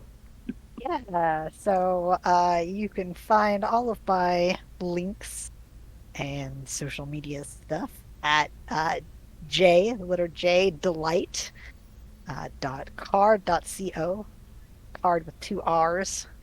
And there's a link to my commissions and my Twitter, and just generally, I don't have a ton of online presence, but if you look, you can find me. And hopefully we'll I'll be playing some more games soon. 'Cause that's fun. And Shenanigans. I have thoroughly enjoyed all of this. And I'm just saying, like, if we have a pitch episode and someone's like, oh, space opera, I mean, we do have a nice little cliffhanger to pick back up on We Yeah. do. for a pilot Vote episode. for us in the pitch episode. Yeah. I'm still suspicious that this wasn't a whole setup just to like test Oh, our, I think it our was. abilities. Well, I I know think it it was a was. setup. Yeah. I mean, like any good GM, you know, I have been listening to the paranoia. So we'll see what happens. I am Just K, DM Dalliance. I have been your director, GM, DM, puppeteer in the shadows for today's game. You can find me here on this channel. From now on, I will be running games in TV the RPG, which is a fantastic system by Little Red Goblin Games, which you should totally check out. You can also find me now writing things for UO Publishing on top of my own stuff, on top of a book club podcast, because I can't just do one thing. I do way too many things. That's a mood. Yeah, you know, I like to do a lot of things, and if I do a thing, then I go hard or go home. But I work from home, so I can't go home. So I only go hard. We will be here again at this channel next week. Next week, though, instead of at 6 p.m., we will be streaming all day, all 3 one-shots. So if you missed any of the one-shots, you can tune in. I'm shooting for 7 or 8 a.m. Don't quote me on that, because I have to be up before I can start the stream. So it's going to start in the AM. I will tweet out when that has started, so you can follow me at JustThinkingK on Twitter if you want to get a heads up for when that is, and it will just keep going through as the sun sets, which is our Western one-shot, and then followed by the Relentless Night, which is our horror survival one-shot, and ending with this one, which is Blackholes and Stardust. So we will have all of those going on Monday, and this will also be, if you miss it, on YouTube on Wednesday, and the week of the stream marathon, you'll probably also start seeing little hints and things about who will be joining us for our cast pitch episode, so keep an eye out for that. Otherwise, thank you so much for joining us tonight, and have a great night, everyone. Bye. Thank you.